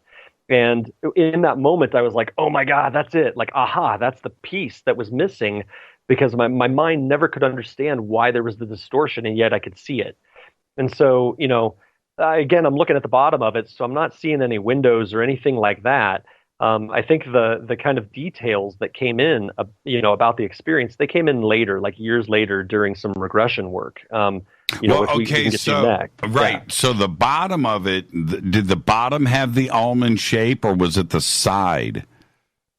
So if you're looking at an almond, like if I'm holding an almond vertically in front of my face, and it's like pointy at the top and the blunt end is at the bottom, and then you see the outline, kind of curving out, right? Curving outwards. Right. That's the shape of it. It looked like an almond, or maybe like an aspen leaf or something like that was kind of, much pointier. My sense of the shape of the bottom of it was that it was rounded toward me. Right. But again, there's no way that the bottom of a boat or something. Yeah, kind of like the bottom of a boat. Although I didn't see a clear line that was like a keel. There wasn't like a line going down the middle of it, but it felt like it was shaped like a convex kind of a shape. So I mean, I basically stood there for what I think is maybe like another 10 seconds or something. Again, I'm a little bit vague on the time just because I wasn't trying to keep track, but it hovered above me, just with like this extremely low frequency. And again, every single cell in my body is being lit up by this. And then the craft rotated. So like its orientation was like, as I'm standing there looking up, the pointy bit, like the front of it, I assume is the front of it. Mm-hmm. The pointy bit was like facing towards my back. It was like facing over me, right? Like pointing back behind me. Mm-hmm. And it rotated itself clockwise. And it began flying up very slowly. It began, not super slow, but it was flying slowly up the canyon, and this little side canyon, Rancho Canyon, that I was located in. And it was following the contour of the trees.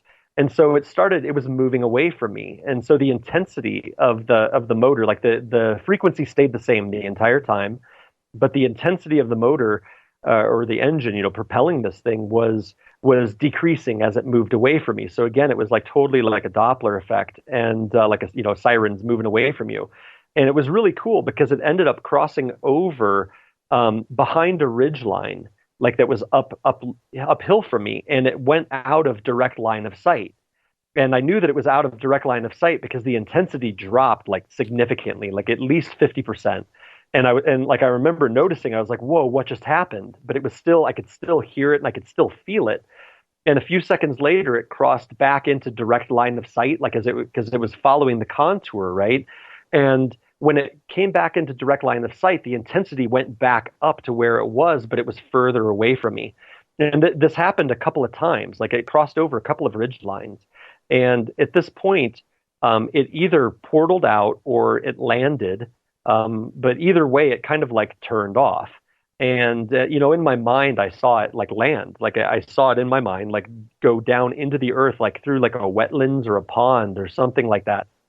And at this point now, it's like, it's out of the national forest and it's actually up on the Taos Pueblo.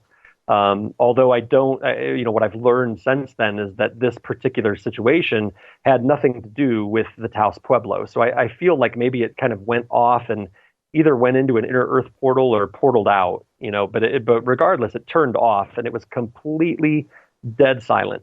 And I stood there going, whoa, I'm just like kind of listening and there's no sound at all. And after about 6 seconds, the sound of the forest came back on. There were like birds and like, squirrels and even wind in the trees. And I realized, oh my God, that was just like a void of sound. And I don't think ever in my life had I been in a void of sound, And I also had this feeling that like this type of a situation is not highly unusual because the forest came back pretty quickly after such an extraordinary event, right? Right. And so, in that moment, I literally just started laughing and I thought, what the heck was that? Like what just happened? And I thought, well, I guess it's time to go home, And so, I grabbed my Camelback, and as I was hiking all the way back home, all of these insights were coming in, and I was having insights about the way that the craft kind of move around in our atmosphere, and like how they'll hide themselves behind propeller-driven airplane because the propeller-driven airplanes make a really low frequency sound.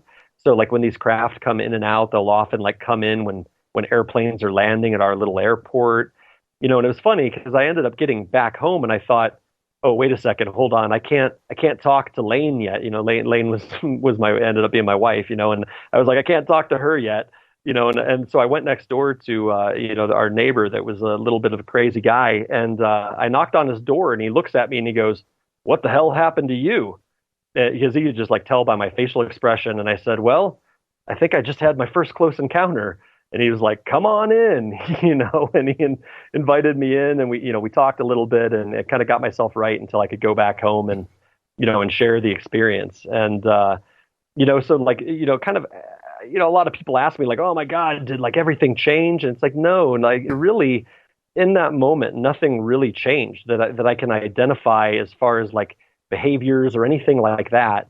But, I came to find out, years later by doing some regression work with a very close friend of mine, eventually a business partner of mine, her name's Stacy.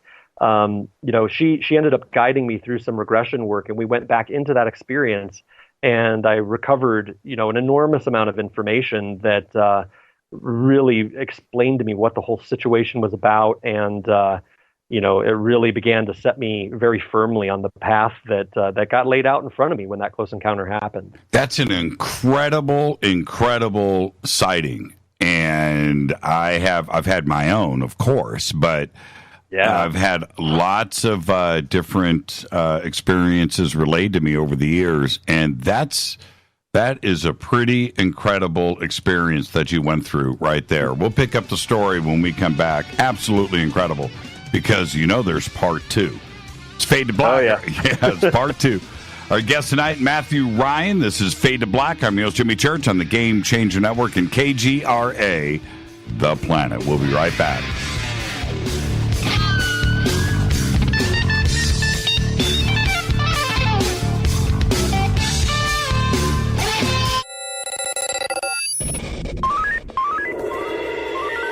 Way out here, we listen to Jimmy Church. You're listening to Fade to Black. Always on the edge of the hottest alternative talk. Jimmy Church with Fade to Black. KGRARadio.com.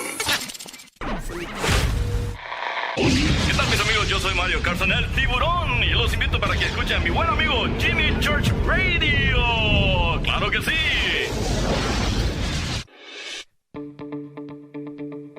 Hurricanes, earthquakes, wildfires. This year we've experienced more than our fair share. This is Jimmy Church of Fade to Black, and last month I decided to make sure my family does not have to worry about food should we get caught in a real emergency situation. Introducing Numana, a healthy, storable product that tastes so good that you'll want to eat it every day instead of just during those times of duress. All Numana products have a 25-year shelf life, are MSG and GMO-free, no preservatives, and are made in America. With the Numana pack in your home, you'll be able to sleep at night knowing that you've protected your family. Not only have I tasted and tested, I own it. Now you can too. Just click on the Numana banner on JimmyChurchRadio.com and use the promo code Jimmy when you order. In addition to a discount, we'll send you an autographed Fade to Black t-shirt. Seriously, go Beckley Tappy. Do you worry a lot? Whether you're a college student, busy professional, parent, or grandparent, ongoing stress and elevated levels of the stress hormone cortisol can rob your memory, your health, and your future. Now you can combat the effects of stress and anxiety while improving your memory and recall at the same time with the dietary supplement Calm and Clever. Studies show that the ingredients in Calm and Clever reduce cortisol by as much as 30% in 1 to 2 weeks. Call 1-800-758-8746 or calmandclever.com. You listen to us, and we listen to you. And so does the CIA. KGRARadio.com. Hi, folks. CBD is the home run hitter for health right now. Why, you ask? Because of what it does for the body. Unfortunately, I can't tell you all about the benefit. You know, there's reasons. Do your due diligence and log on to ancientlifeoil.com. That's ancientlifeoil.com. Ancient Life Oil uses organic ingredients and is blended in coconut oil for some of the best benefits. Legal in 50 states and non-psychoactive. Log on to ancientlifeoil.com. That's ancientlifeoil.com. You are listening to Fade to Black with Jimmy Church on the Game Changer Network. Oi, oi, I'm Reese Evans. You're listening to Jimmy Church. This is Revolution. The revolution will not be televised. The revolution is on radio. Ciao.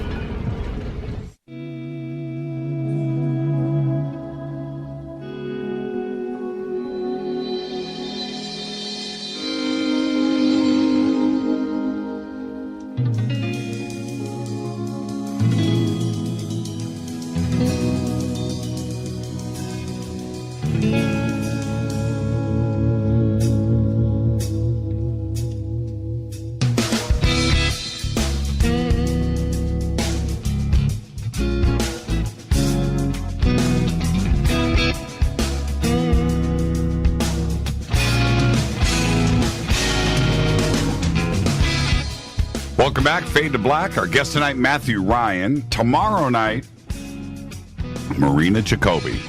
She's going to be here, and we're going to continue in a second with Matthew Ryan. But this segment of Fade to Black is proudly brought to you by New Pharma, GNU Pharma. And all you have to do is click on their banner over at JimmyChurchRadio.com. The promo code is F2B, F the number 2B. It's going to get you 33% off of your order. But just let me say this. The foundation, which my family and myself and friends, we all take it every single day. And what I noticed with it, I'm just going to say this really quickly, it changed what I looked at as appealing for food. It's really weird what it has done. It's I still enjoy the things but there are certain things that I just don't eat anymore, and it's bizarre. It is so good and so healthy in what it does for you. Go check it out. The foundation. I do the drops. I do the foundation drops. Taste amazing, by the way. Promo code is F2B, New Pharma. Now, Matthew, after this experience, that was in 2004, and in 2009, you go through some regression therapy, and you go back to this close encounter. What did you find out? Had you ever been regressed before? I had only ever been regressed one time previous to this particular situation, and this was with my friend Stacy. We had gone in before actually looking at a whole other situation that was kind of like related to Atlantis and healing another situation that had come up. And so, there was tremendous resonance that I had with her work and with her, a very close friend, but with the way that she was facilitating the session. And we went back in on another session. And so this is again, 2009. And at this point, just to kind of pause and give a little bit of backstory, at this point in 2009, I had already started doing healing work a little bit. I had a friend that was like an instructor for theta healing. And so I had gone out, I believe it was in 2006, and I studied, did like a weekend certification, got certified in theta healing, and came back home with that. And I began practicing that, and like kind of, I found it to be super effective. But what was interesting is that, immediately I started kind of developing my own way with that. Not necessarily using the kind of orthodox techniques. And so at this point, like I'm already doing healing work, and I hadn't really pieced together why, other than the fact that I was interested in it. So now, back now in 2009, and I'm having this session, and I believe that we actually the intention of this regression was to go in and look at something else. And she was guided, by her guides that were helping the situation. She got guided to lead me back into this experience, this close encounter experience. So, for those that aren't familiar necessarily with regression or induction, you end up in a hypnotic state, but you're very lucid, and with my faculty for visualization and like lucid dreaming. I had done lucid dreaming practices in my 20s. That this is like what I was seeing, what was being revealed was very, very clear, very lucid. And so, we went back into this experience, and, what I saw, what was revealed to me that, on board this craft, there were two beings. So there was, one whom ostensibly was like the pilot and, I don't know, maybe the navigator or something, but there were two beings that were on board the craft.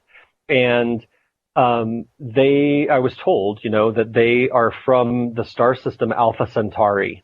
So again, those that don't know, the Centauri stars, Proxima Centauri and then Alpha and Beta Centauri, these are the closest stars that are located to our solar system. They're just slightly over 4 light years away from us in distance. And Alpha and Beta Centauri are a binary system. They're very, very closely linked together in the sky. And so, and at this point, I had read like Bringers of the Dawn. I was like familiar with the Pleiadians. I was familiar with, Syrians a little bit, with all the kind of information about Syrians. And so, I think I'd heard the term Alpha Centauri, maybe one time. Like I wasn't at all familiar with this. So it wasn't like, coming up out of my mind or something like that. This was like new information. And, so basically what we were told was that these beings, they were from Alpha Centauri. And we got this entire download about, this civilization and how they were related to the Earth. So what we were told was that thousands of years ago, like 50,000 years ago, these beings were living on the Earth side by side with, human beings that we would probably refer to as like Lemurians. The Alpha Centauri beings were located in Peru. And that's kind of like where their main base was, let's say. And they had connections to other continents around the world, but they were primarily based in Peru. And, they built just absolutely enormous pyramids, pyramids that are, I'm talking like 1,000 meters, kind of height, like dwarfing anything that we identify as being a man-made, structure on Earth. And, and this is again, like thousands and thousands of years ago.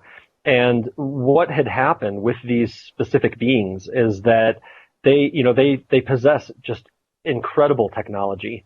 They possess incredible knowledge and technology, spiritual technology, as well as material technology, and that they are like master geneticists.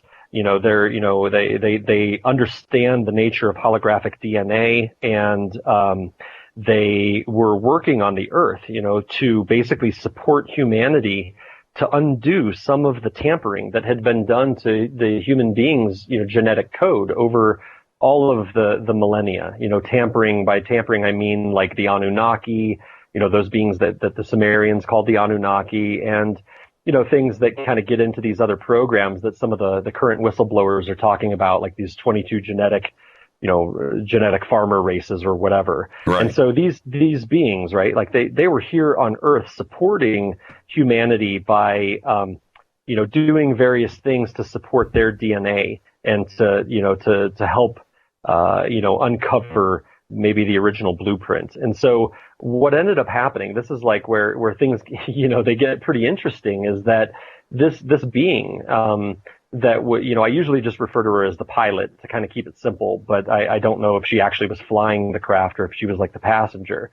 But she was like what we would consider to be a combination of like a scientist and a priestess.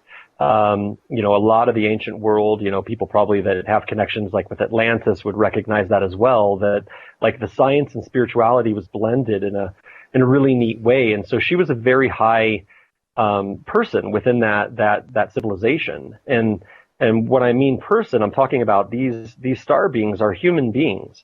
They're not like weird, looking, although they definitely look different, but they're human beings. They're very tall. They have elongated heads, which directly connects into the Paracas skulls, and, in the work that Brian Forrester's done down there in Peru. So, right. Kind of an interesting connection. And so, she's a human being, but, when if we were to look at them, in the room, they're going to look a little bit more like the blue people from Avatar, if you were to give them kind of an elongated head and like a slightly different, like a little bit less human face. So, she basically was this very high ranking person. And what she did was, using this extremely advanced technology that they've got, they can move in time. Time doesn't exist as a fixed linear occurrence like it does for our consensus reality. And they have the ability to travel, in space and to travel in time. And what she did was that she came forward in time, roughly 50,000 years, in order to find herself, her future incarnation, which happened to be me. And the way that she did this is through this it's a really neat situation that is called a frequency signature. Okay, well, hold on. That's where I have to jump in. You need to clear that up a little bit. She came forward in time 63,000 years in order to find you, which is her future self. Explain that. Yeah. So this, this is like where things kind of get tricky for the mind a little bit, and kind of goes beyond the. Not really. I'm just not for me. But I definitely want to understand this because it's very interesting. Yeah. So, basically what, in subsequent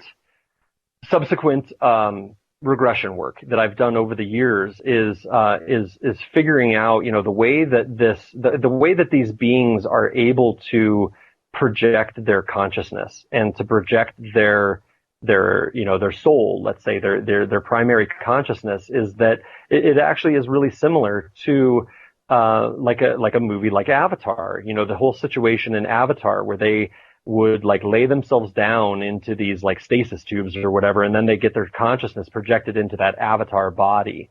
Well, these beings from Alpha Centauri are able to do a very, very similar situation where they can pick and choose timelines that they would that their consciousness would be incarnated into for certain things. Again, these are like very advanced beings. I'm told that they're sixth density, kind of like low sixth density frequencies, so that they still have physical bodies, they have physical experiences, but that their consciousness is definitely not limited to a physical body. It can project out instantaneously anywhere. And so what they can do is that they can, project into an incarnation for specific purposes. And this is what was revealed. And, we just basically, in this one regression in 2009 that we're talking about, we kind of scratched the surface of it and barely understood it. But, in later sessions that we did, we got a lot more information about like the logistics of how this thing functions. So I'm kind of blending the information just to get a little more easily understood.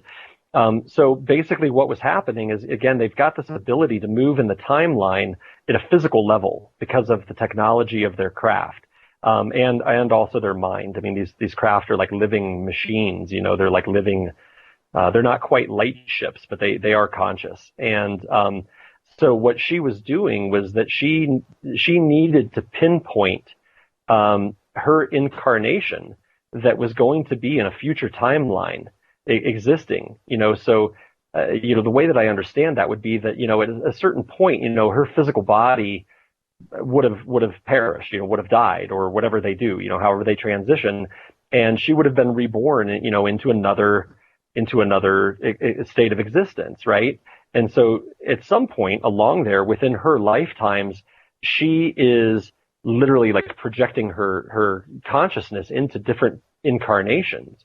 And what they're able to do is they can kind of track this, and because they're moving in and out of time, they have this ability to kind of track what's going on. And so which is what happened to you in the canyon when you heard the ship and you looked up and it came down to you. They were specifically going to you at that moment in time. Exactly. That's exactly right. Like the thing that I had was not a chance experience at all. Right. It was absolutely like an arrangement. Okay. And so this is what happened is basically she, what I mentioned, this thing called a frequency signature, which is, it's a unique frequency that is emanated by every single living thing, even like crystals, human beings, animals, crystals, plants, everything that is existing, that, has some level of like, material manifestation is going to have some kind of a frequency signature. And so for a human, we've got our DNA, very complex structure. We've got the entirety of our mental and emotional experiences and memories and all these things. And all of it together is a uniquely identifying signal that gets emanated. And the star beings, not just the Alpha Centauri beings, but like many, many star beings, many other like multidimensional beings, angels, these beings have the ability to be able to tune into a specific frequency signature, just like a radio station. Mm-hmm. And once we learn how to like understand this, we can also tune in the other direction, right? And so there's what ended up happening was that she identified her frequency signature in a future incarnation, and they came down, so I'm a future incarnation of this being, but, I'm Matthew, I'm my own being, whole and complete unto myself, having this human experience. And they came down in this very specific moment. They found me because they can track the frequency signature. I mean, they can follow it from space. They can follow it through time. And they came to me, and what ended up happening, like when I had that moment of going, wait, no, they're not going to take me. They're talking to me. In that moment, they were using a very high frequency, probably like a phaser, it's like a laser, but like a focused, coherent beam of sound instead of light. Right. And so it was probably some type of phaser technology or like a scalar wave technology of some kind. And it was way beyond, like what we could hear, in our audible range. Like maybe a bat might have been able to hear it or something. But they used this beam of really high frequency sound, and they were working directly in my DNA. And what they did is they went in and they activated certain codes within my DNA, which initiated a process of like fully activating my holographic DNA in a very different way than maybe what the, kind of like the rest of the population probably would be receiving, through like solar activity or, crop circles or, those types of things. And so once that activation occurred, which only lasted, a handful of seconds while it was hovering above me, then the craft left. How do you know? Yeah, Matthew, how do you know? Did you find out through the regression? Did she tell you, the star being, that's what was going on, that they were going to alter your DNA? I mean, how did you find that out? Yeah, so I found that out initially through the regression. So that this was like information that we were able to access through this, hypnotic state. And once that occurred, this in this regression, basically I'm having communication with this star being in real time. And the really awesome thing that ended up happening as a result of this regression is that she essentially joined my healing team of my spiritual guides. And for the most part, since 2009 up until today, I would say the majority of that time, I've had essentially like a direct uplink with her consciousness. And, so, a lot of information, even some of this detail, that I'm sharing here about how this works, has come as a result of communication that I've had with her through doing, kind of like just, if I were doing it for a client, I would call it like a guide reading. But when I do it for myself, I'm just talking to her, Right. So, so there's been a lot of information that I've learned, and even more. I mean, I've gotten so much information about this civilization and what they were doing and why, but the overall like purpose behind why they came, why she came to find me, right, was in order to activate my DNA so that I could then begin doing my work in this world. Which has been ever changing, but following this track of being able to, help people facilitate their own self-healing, and to activate, certain energies. In particular, it seems like the primary focus of all the work that I do that maybe stands out, is the work and the understanding of the way that our holographic DNA is functioning. And, from what I've understood about these beings is that, they are, again, they're genetic masters. I mean, so it makes total sense that if I have this strong of a connection to them, that the DNA would kind of be like, one of my primary skill sets. Yeah, we're going to continue this after the break, but I wanted to ask you this. I want to, definitely talk about your healing techniques, but this direct connection, does it continue today? Yes, it does today. Hold on. Not done. Yep. Okay, I need that part because now I get to ask my next question. When was the last time you communicated with her? Earlier today. Okay. Actually, I did a check-in, and knowing that we were going to be on the show and and talking with each other, I had a brief connect-in with her a little bit earlier. Okay, because it was revealed last week. I announced this on the show because of Proxima Centauri, not Alpha Centauri, but Proxima Centauri and Proxima B, which is one of the planets orbiting Proxima Centauri. It's a binary system, right? You have Alpha and Proxima. That last March 24th, 2017, there was this huge solar flare that lasted about 10 seconds, but it toasted Proxima B. Right. Has she talked to you about that? She hasn't. And funny enough, I didn't see it through your show, but I actually caught wind of that on Facebook, and I checked in on it. Like, I didn't directly check in with her, but I just kind of checked in on my own and asking about, like, well, what happened with that life? Mm-hmm. And what I was told is when we observe this type of situation, the lens through which we are looking is primarily like a 3D, 4D type of reality. Right. Whereas the civilizations that are existing there are 5D or higher. And so vibrationally, what they experience, I didn't get this far with it, but vibrationally, what they're going to experience isn't necessarily like getting toasted.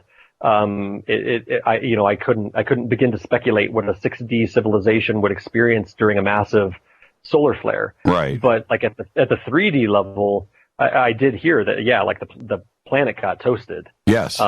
Yes. Yeah. So yeah, that's a good question. And I'd be very interested in checking in and, in seeing, because find out if there was, any 3D, 2D, right? 3D existence there, and what happened, plants, animals, water. Was there water on the planet? Right. That's a great question. And, in my experience, like the explorations that I've done in that system have been specifically limited to Alpha and Beta Centauri. And so I've gone through there in regression. I've gone there in just like, my communication and meditation. In the workshops that I've taught, I've done guided meditations where we've journeyed there. And, both of the planets that I've seen, one orbiting Alpha Centauri, one orbiting Beta Centauri, they are, we would recognize the life there, even though it's at a higher frequency, it would be recognizable for sure to us. Plant life, deserts, what look like trees, crystals for sure. They have a different Alpha Centauri. I've always seen that the sky is actually orange, which is kind of interesting, which maybe explains why I always love sunsets. Although I don't love sunrises quite as much because I like to sleep in sometimes. Well, another thing you should tell her and ask her about before we head to the break, that is Alpha and Proxima Centauri are the objects that Stephen Hawking wants to shoot, the Starshot project that he's doing and send these robots, right? This robot exploration, because it's the closest, star system to us. And that's the plan. So you should warn her or let her know. Well, actually, she probably already knows, but they already know what's going on. Yeah, absolutely. Yeah. Let's take a break right here, and we're going to continue. When we come back, our guest tonight, Matthew Ryan. When we come back, we're going to talk about his healing, and we're going to talk about, of course, the Soul Tech Gathering up in East City Ranch. We'll be right back. This is Fade to Black. Stay with us.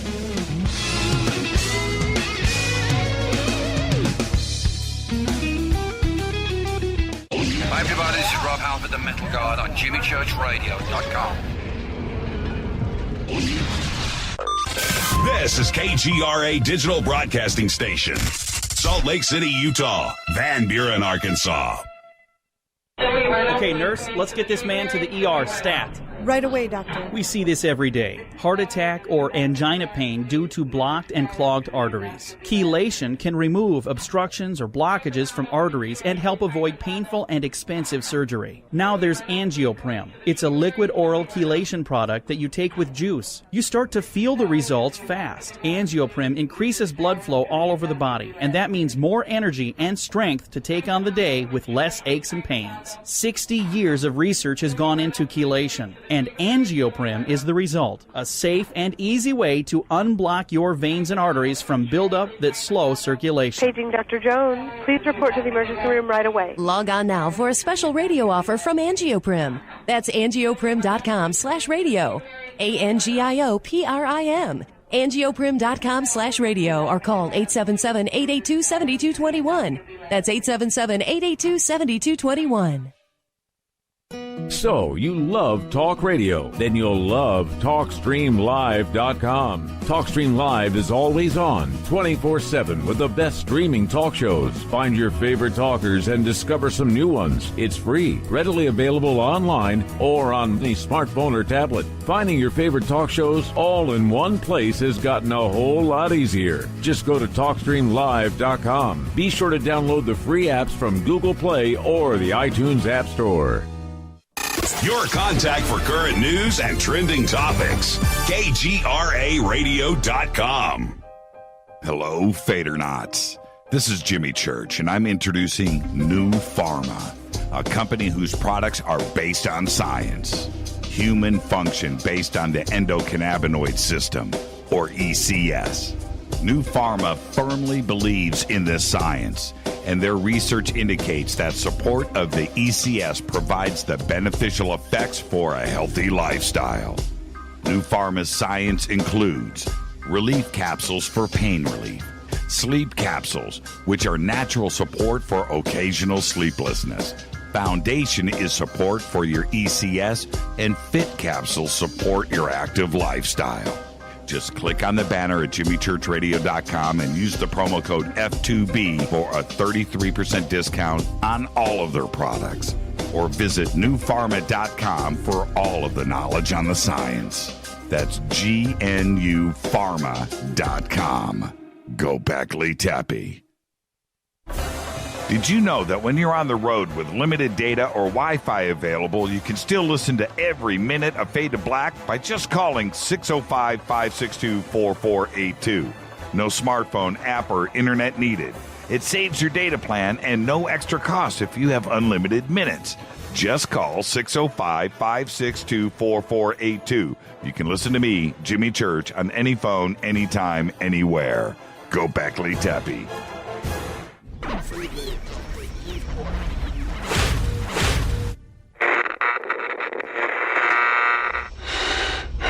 You want to know a secret? I love ponies. I really love ponies. I'm serious. I couldn't stay sane without ponies to brush. Why fade to black? Because you never got that pony, damn it. This is Fade to Black with Jimmy Church on the Game Changer Radio Network and KGRA, the Global Radio Alliance.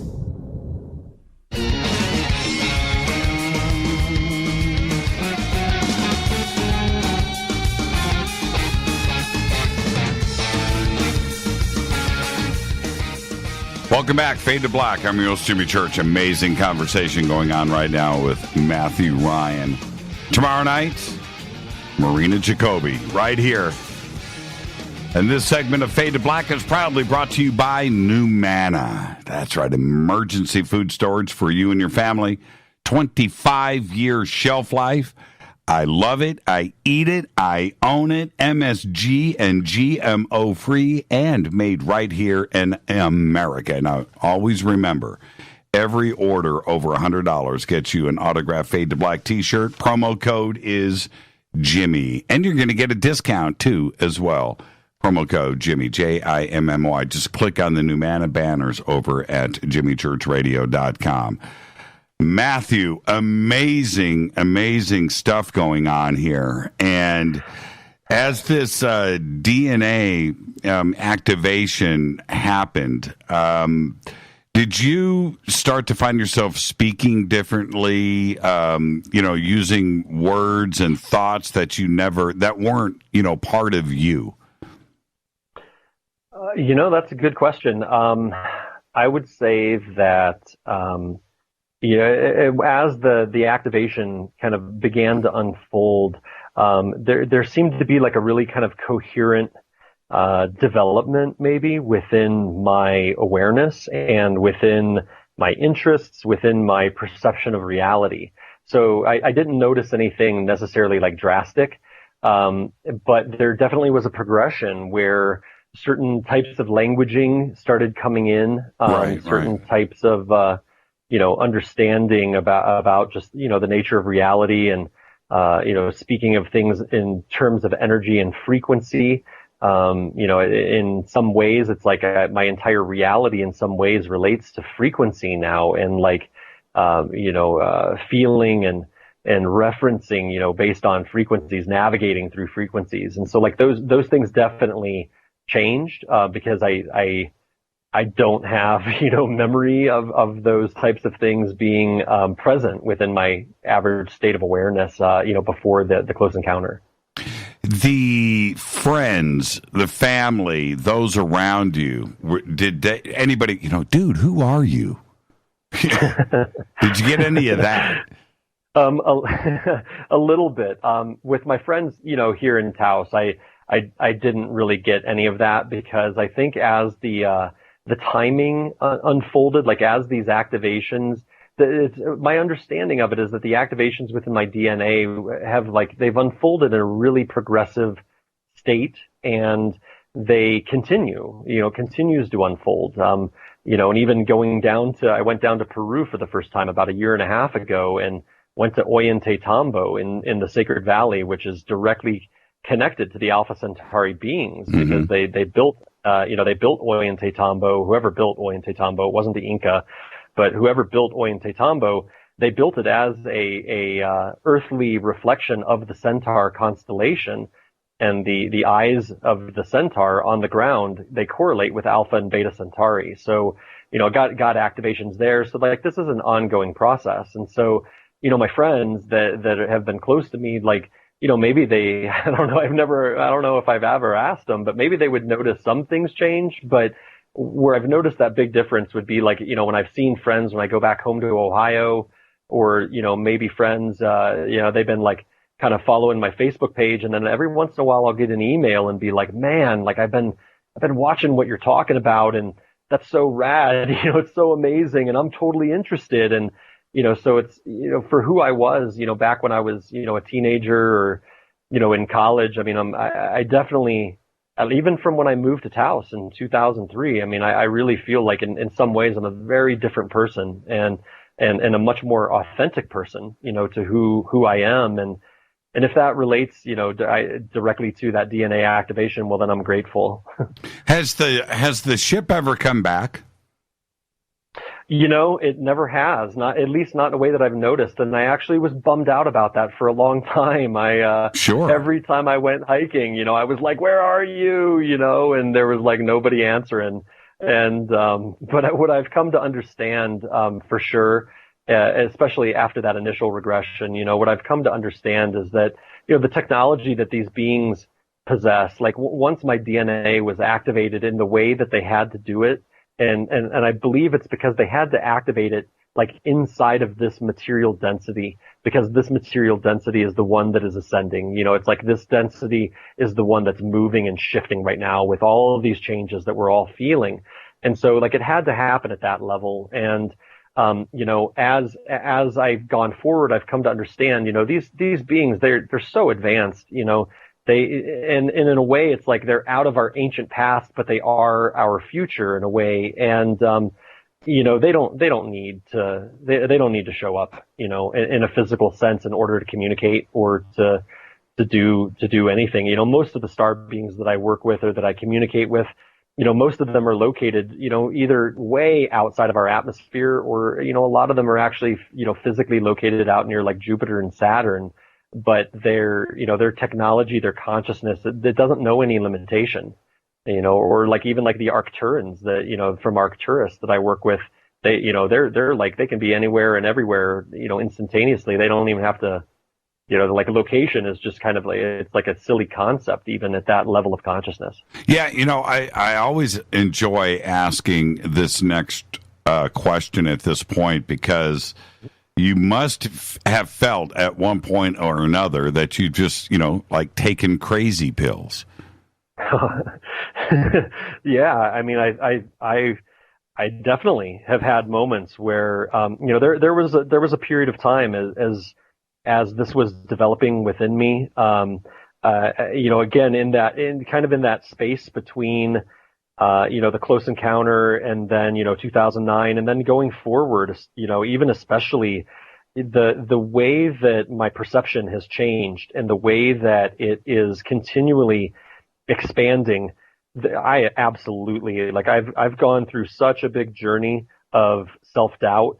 I've gone through a huge journey around self-doubt and insecurity around these things. And, and I, in a way, I'm really grateful for that, that I've had to go through that experience. But there have definitely been times I'm like, man, am I just making this up? Right. Is this my imagination? And it's funny enough, early on, I asked that question to my guide in a very serious way. I asked her, I said, I checked in and I was like, wait a second, what is this? What is going on? Am I making this up? And she said, why do you think you're making it up? And I said, well, because when I'm getting all this information, it seems like a daydream. Yeah, and she said, well, the part of your brain that is activated when you're receiving the information, the pineal gland, it's the same part of the brain that is activated when you're in a daydream. And so therefore, like, my only frame of reference is a dream. And our entire lives as children, especially in the United States, but, you know, or maybe in the Western world as a whole, you know, our entire lives, we are socially conditioned that when we enter that state of daydreaming, that, like, literally it's make-believe, it's fake.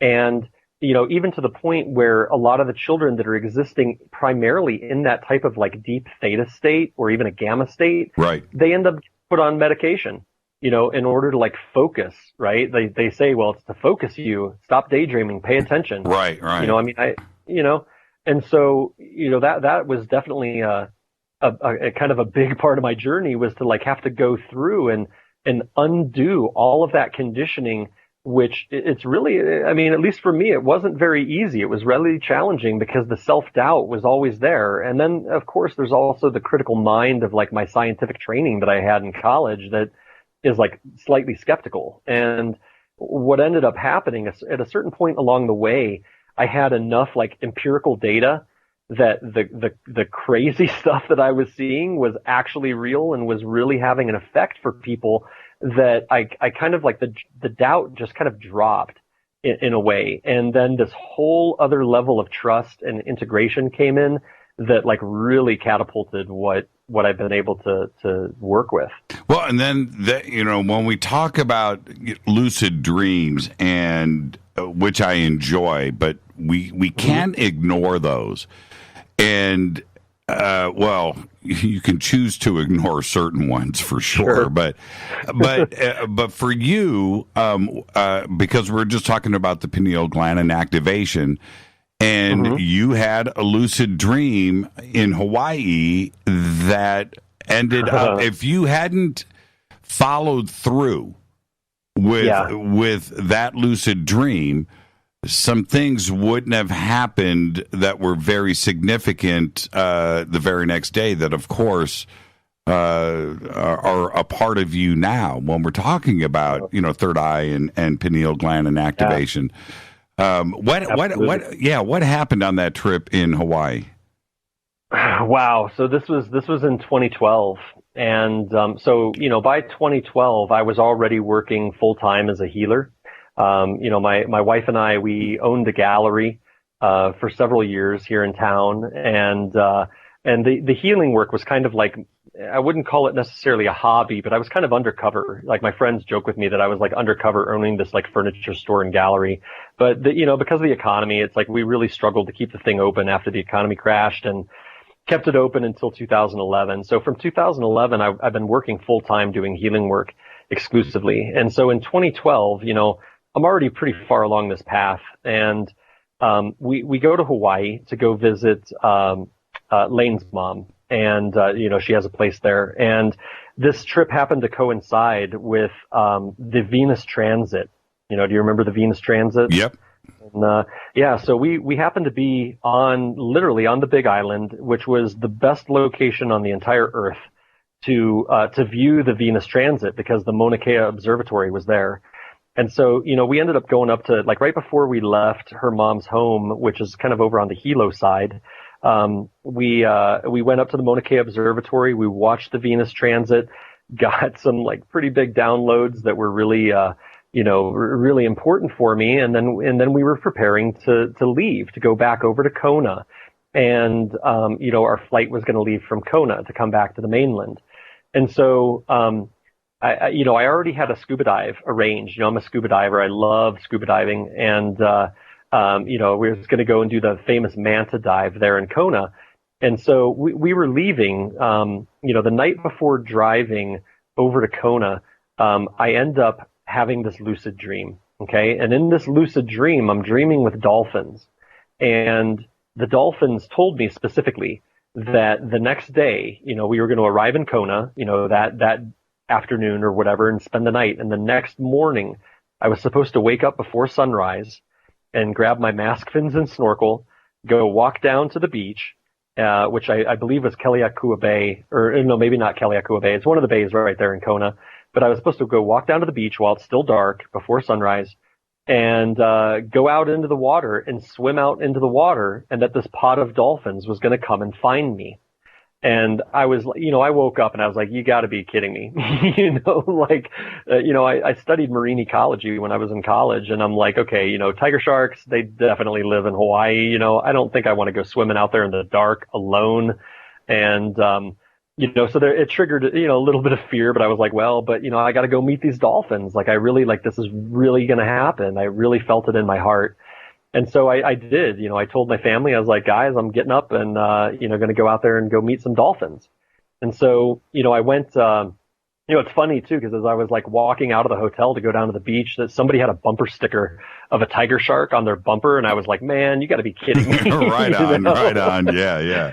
And so, so I got down there, and I got through the surf and started swimming. And this part of the beach, there are these buoys that are, they're fairly good distance offshore.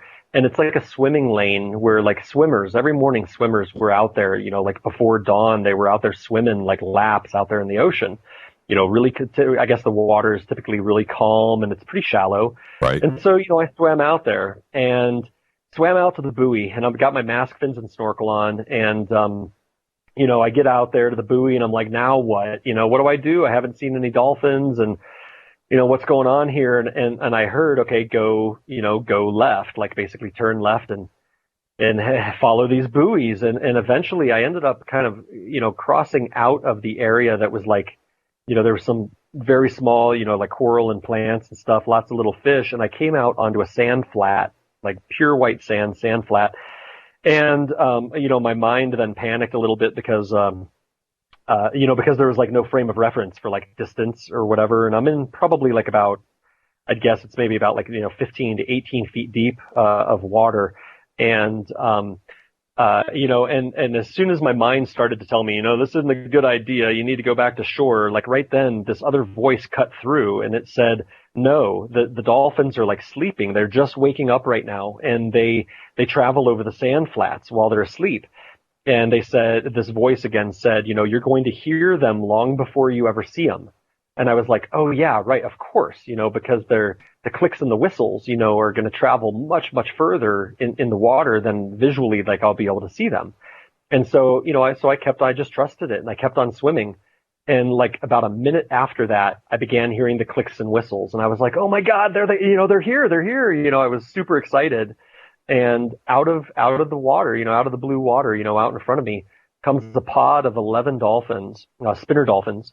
And two of them, they came right to me, straight to me. And two of them immediately, kind of peeled off, and they went together down the shore. They were, they went, I guess that would be north. They were going, away from me. And, the other 9 then, ended up basically forming a circle, and they circled around me, and they swam in a constant circle around me for about 45 minutes. Oh, how cool. How amazing. Dude, oh man, it was life-changing. It was incredible. And, out of this, so these are there were no babies. They were all pretty much adult dolphins, maybe teenagers in through adults. And, there was one female dolphin that if I were to, intuitively guess her age, I would say she was probably about 16 or 17 years old, but, was a full adult, she was fully an adult. And, she began communicating with me, I would say telepathically, she was speaking directly into my mind, in English. And, so they're all swimming around me going, counterclockwise, which is kind of interesting. So there's boys and there are girls, and they're all talking to me, or she's primarily talking to me, but they're all kind of clicking and whistling. And, I'm having a conversation with her, and I'm diving down and holding my breath, and I'm coming back up, and none of them are jumping out of the water. They're still kind of waking up, and, limbering up, I guess. And at a certain point, they all the energy kind of shifted, and all of them began making love with each other. And it was amazing. I mean, they were boy on boy dolphins, boys with girls, girls with girls. And I suddenly, this interesting energy started rising through me. I started feeling really uncomfortable, I was a voyeur, and these two, it was really funny because it was two boys, like two boy dolphins, or like wait. So you were in the middle of a dolphin orgy. That's pretty much what it was. Wow. I mean, for about 5 minutes, it lasted probably about 5 minutes. And it was really incredible. These two boys, I'm watching, they're coming from my right to my left because they're going counterclockwise. And I'm looking them right in the eye. These two boys swim by and they said to me, they literally said, "What are you so ashamed of?" Like one of them said, "What are you so ashamed of?" And the other one said, "This is the most natural thing in the world." And I was like, oh my God, that's what this feeling is. It's shame. And I felt it in my second chakra. And so then the female dolphin that had been working with me, she, right at that moment, she swam right by me and she absolutely bombarded my second chakra with this really high frequency energy. It sounded like a click, like she was clicking, making that dolphin click that we can hear. But the inaudible part is way up in the way high frequency. And it totally, I felt my second chakra, everything, anatomically, it was probably centered around my prostate, but energetically, it's it vibrated. I could feel the second chakra vibrate and this holographic pattern of energy completely released out of my second chakra. And I started crying. I mean, because I realized she literally had healed some shame trauma that had been stuck in my body. And I was without words, it was breathtaking. And, and then they continued, the lovemaking ended and they kept on swimming around me. And then she began working on my third eye. And there were 3 separate activations that I'm aware of that I received where literally she would click and whistle and it was focused directly into my pineal gland. I mean, I could feel it right in the center of my head. And one of the things that I know for certain activated out of that experience, I call it my dolphin sight. Pretty quickly after that, I would be doing healing sessions with people and this ability, it was like a Caesar again, a Caesar would emanate out of my pineal gland and would vibrate patterns. It would institute or initiate a resonant frequency, and these patterns in my client would vibrate and they would vibrate apart. And then the third eye would then upload, it would channel through somehow and upload these new holographic patterns. And I know that that's a direct result of what she activated within me. I'm very, very rarely at a loss for words, but that's pretty incredible. I know you're probably watching Twitter right now. Wait, what? What? But so now let's go directly to this third eye activation. Yeah. What changes was it a mental change? Was it a visual change? Was it, what was immediate for you, I guess is the right question. One of the immediate things, I mean, there was an immediate thing actually when the dolphins left, at a certain point they were okay, guys, it's time to go. And we said goodbye to each other. And then I swam back to the shore, and I remember when I crawled out of the water, and I took off my fins and I began walking back down the road. I was seeing the reality, I was seeing the world from this, definitely from an elevated perspective. I mean, I was completely shifted in that moment. And as I was walking with every step away from the water, I felt the density increasing. I felt my vibration was dropping a little bit, and I just realized I was oh my God, humans, we live like barbarians in a way compared to these beings. These beings are so high. And, for those that don't know, the dolphins and the whales, they actually come from the star system Sirius. I'm told that the dolphins are from Sirius A and the whales, the great whales, are from Sirius B. So they are literally star beings that are existing here, as, the highest beings on the planet is what I'm told. But, so, that kind of perspective that I received, stayed with me and, for a little while. And, it's hard to identify for me, where specific activations, come in from what origin. I've had, I mentioned Peru, obviously the close encounter and, different experiences, different regressions that I had. There have been a lot of activations that I've received that have fed into this total, spectrum of the work that I'm doing. But like as far as how it's perceived, I would say that, within what I would call, my third eye perception, I've always been very, very visual, and it's only gotten stronger to the point where, when I'm checking in and I'm working with a client, what I perceive, I'll have my eyes closed. It looks like I'm meditating, and what I perceive is various levels of energetic reality, dependent upon where we need to go. So it's almost like my third eye or my perception, my energy body maybe, directs us exactly in the way that we need to perceive the situation so that we can work with it. So, that might look like me looking at your meridian system, and it's like I've done a lot of training in Tai Chi and Qigong, with a very close friend, Ellie, that's a Qigong instructor. And it's like, so I understand those energy systems, maybe. And so I understand what it is that I'm seeing. And then, maybe I'm looking at the aura. Maybe I see their aura and I'm seeing these patterns. Maybe I'm seeing the chakra system, full of different geometries. I always am like seeing different types of energy implants that are on the holographic DNA.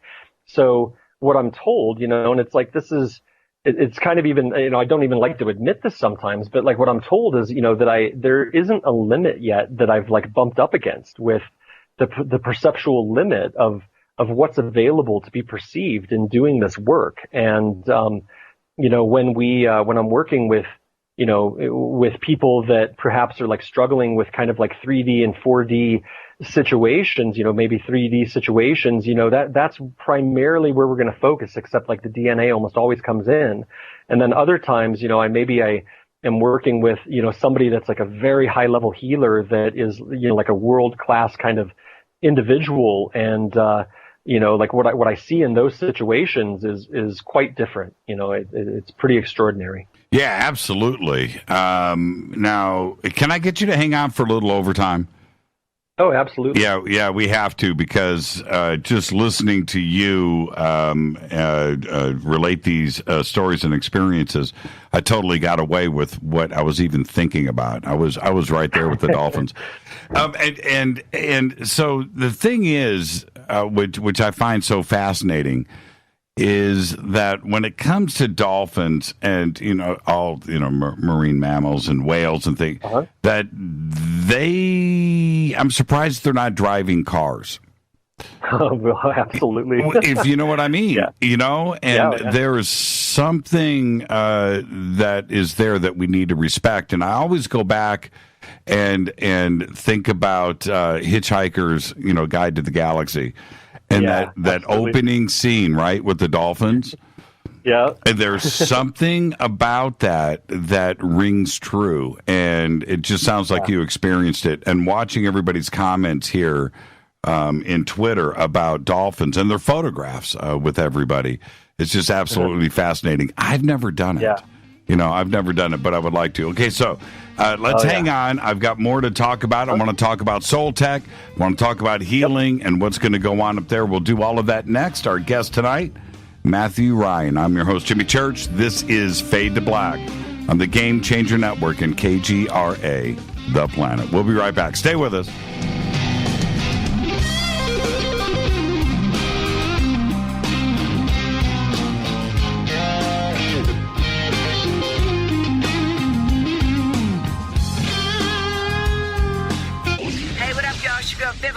Here, and you are listening to my boy Jimmy Church on JimmyChurchRadio.com. Despite popular opinion, reading a book will not make you smarter. But listening to Jimmy Church will. So you went to dinner last night, you had your favorite pasta. Ugh. Or maybe you had a heavy, spicy meal and it left you. Ugh. GetTheT.com. Maybe you mowed down a huge steak and your plumbing is all plugged. Ugh. GetTheT.com. Our super strength tea will take care of your occasional. Ugh. It's all organic and non-GMO. Get rid of ugh. We have so many great supplements, but our super tea is number one. GetTheT.com. That's GetTheT.com. So, you love talk radio? Then you'll love TalkStreamLive.com. TalkStream Live is always on, 24/7 with the best streaming talk shows. Find your favorite talkers and discover some new ones. It's free, readily available online or on mobile with any smartphone or tablet. Finding your favorite talk shows all in one place has gotten a whole lot easier. Just go to TalkStreamLive.com. Be sure to download the free apps from Google Play or the iTunes App Store. When you take the beans from Central America with dashes of Indonesian and African mixed in and then roasted to the dark side of fade to black, you create the ultimate brew of fringe. Introducing the Fade to Black blend from River Moon Coffee. Yes, River Moon's darkest customized roast was created for the love of Fade to Black. The alchemy of masterful roasting and smoking the beans is in every sip of this full-bodied, dark Java. I need my coffee dark, deep, with distinct bittersweet chocolate highlights, just like the bunker. Leaning further into the darkness of the roast is Fade to Black blend from River Moon Coffee. Just click on the banner at jimmychurchradio.com and use the promo code F2BBLEND for 15% off of your order today. Go Beckley Teppy. Hey, can we talk about something serious for a minute? Your age. Getting old has its perks. But remember, being a few years younger, you know, your hair was thicker, you didn't have so many wrinkles, that extra weight wasn't haunting you, and you just felt better. Well, we can't turn back the clocks and go back 10 or 15 years, but you can start feeling and looking 10 or 15 years younger with Nature's Youth RSF. It's a doctor-formulated daily supplement that helps your body maintain its peak performance and fight the aging process. Imagine sleeping better, looking better, and feeling better. See how Nature's Youth RSF has helped thousands of people just like you at nature'syouth.com. nature'syouth.com. The holidays are coming. Imagine how it will feel when your family and friends are asking you what you did to look so good. Your secret will be Nature's Youth RSF. It's time to start looking better and feeling better. Learn more and order your Nature's Youth RSF at nature'syouth.com. That's nature'syouth.com.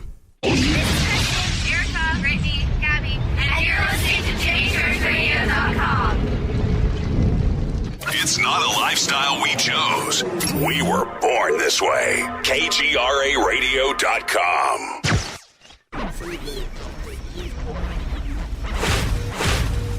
This is KJCR at JimmyChurchRadio.com.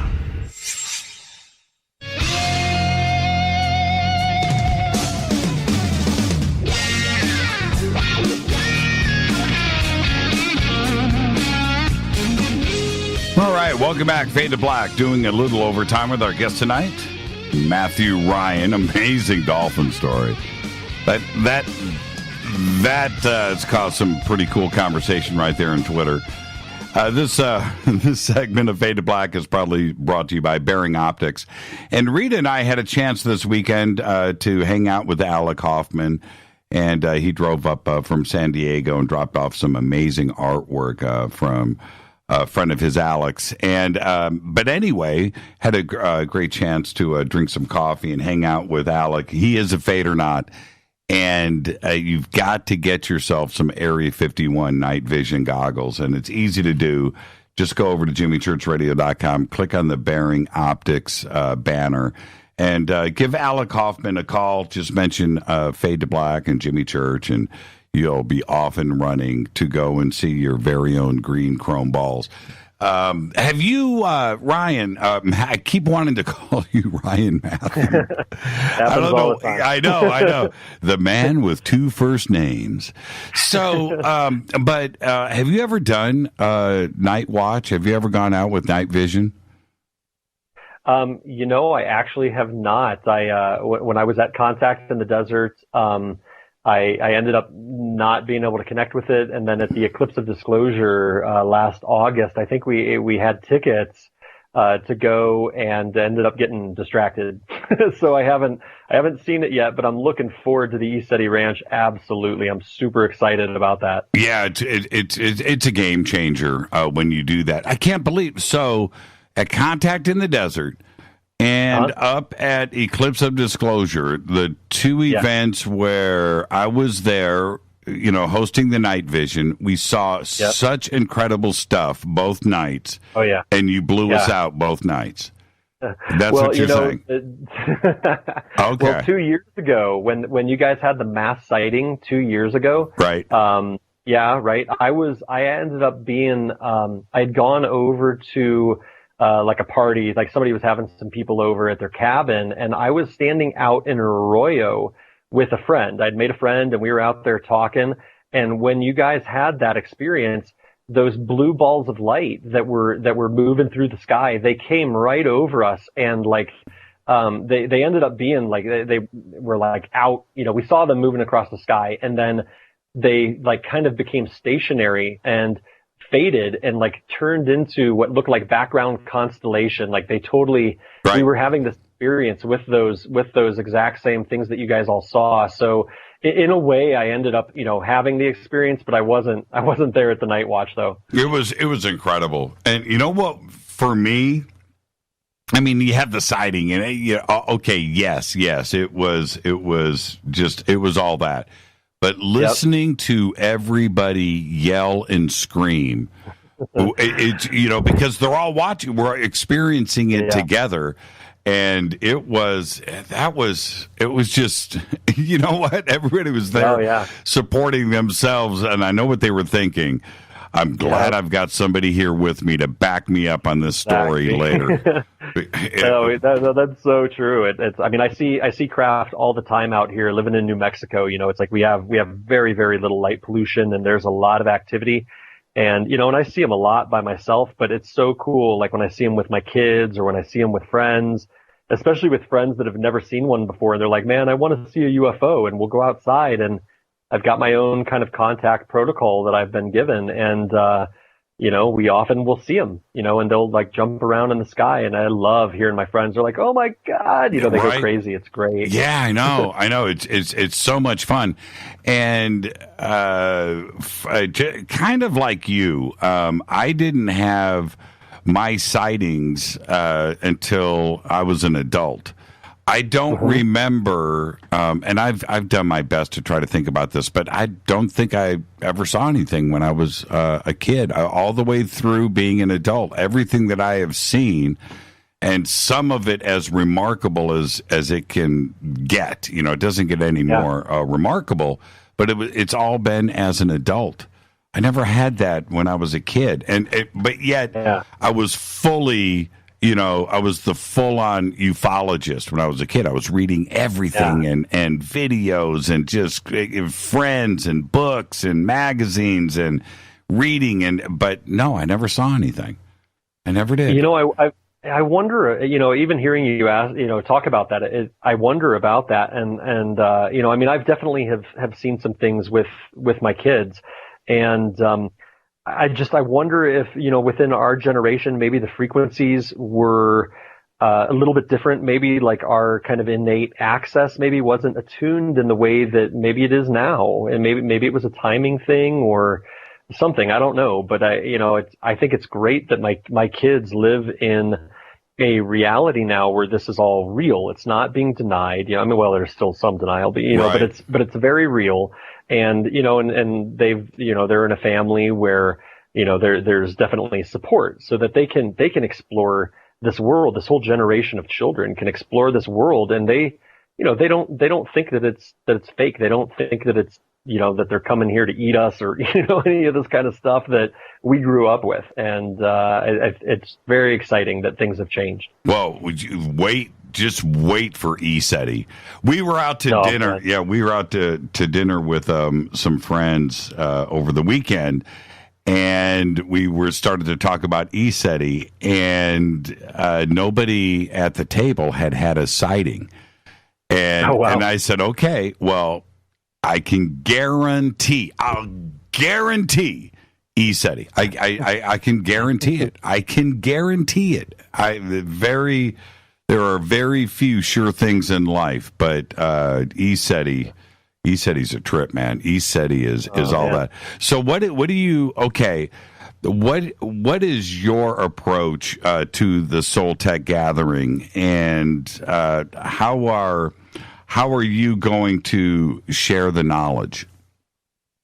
So I love this format. You know, the format that you guys have all developed and have come up with, being that the three kind of days, you know, the three themes of awakening and activation for everybody, being, I guess, the first day being like the awaken, and the second day explore, and the third day create. And I've been invited to participate on the first 2 days, so on the awaken and the explore days.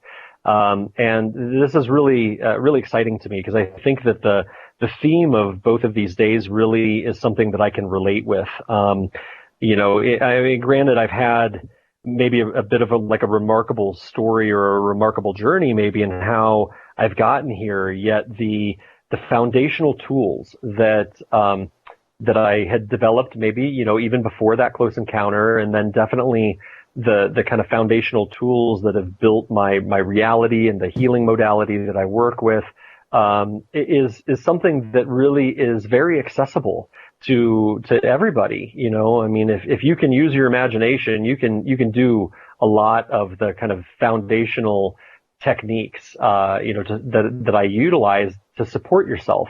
And so, you know, on the first day that I'm going to be presenting on the Awakened Day, you know, we're going to go through it. I guess it's a 2-hour workshop format, you know, and like you'd said, you know, we were only going to have 300 people there. So it's going to be a really intimate setting, because I guess I'm going to be doing the workshop twice on each day.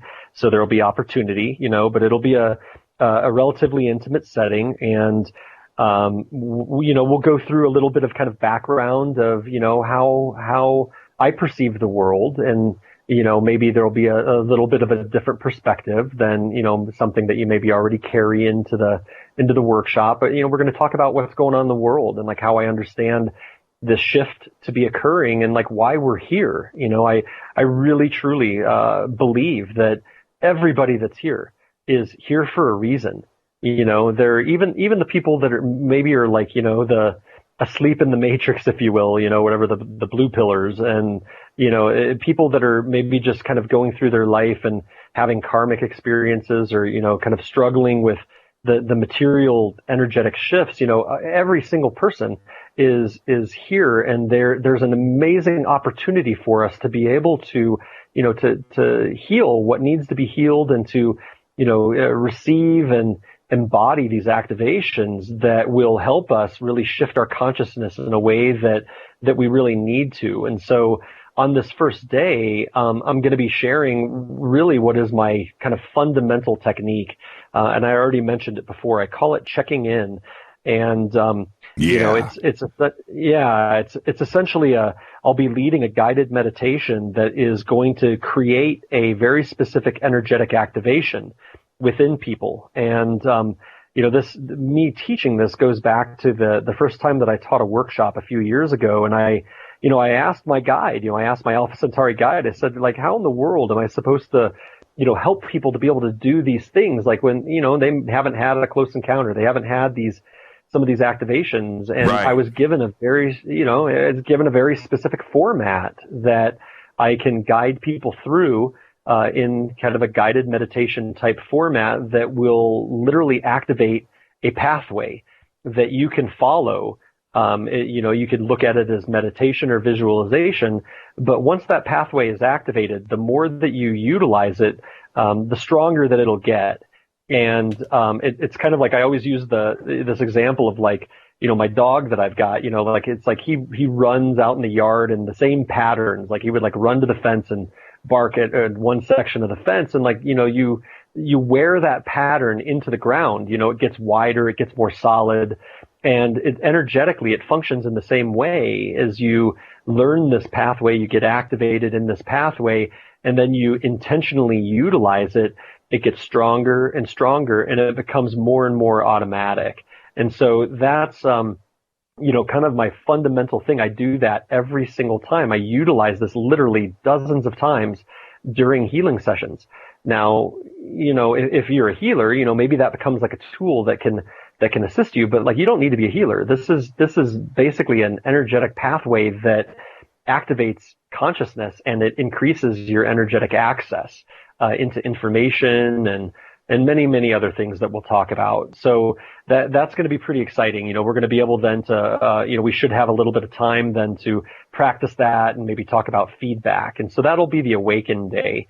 The Explore Day is going to be, such that, hopefully if you've done the previous day's workshop, this will be like a really good building block, foundationally, but it won't be necessary, so people can kind of jump in.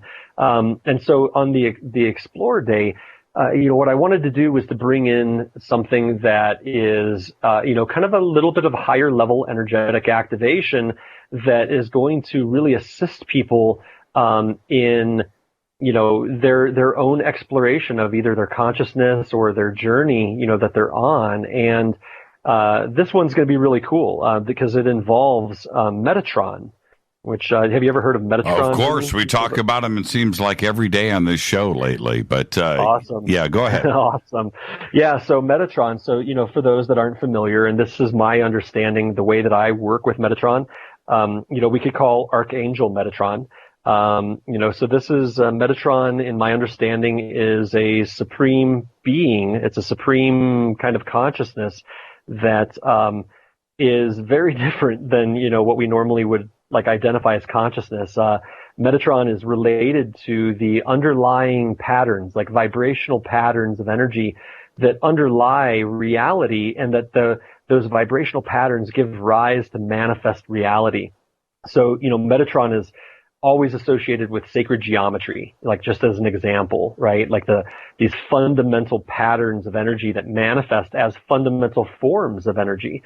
And, Metatron is this essentially an infinite field that permeates all of reality, but it's also conscious. And so Metatron is responsive. And, I've received some very specific activations over the years that have tied me in with Metatron. And, some of those I received before I even knew what Metatron was. And when I found out about Metatron, I was like, oh my gosh, I've been seeing this for like years, Right. And so, this activation, again, it'll involve a guided meditation that will all kind of go on a journey, and we will create a frequency field that will, kind of invite us all in, and will essentially entrain our energy bodies in such a way so that you can then access this frequency field on your own.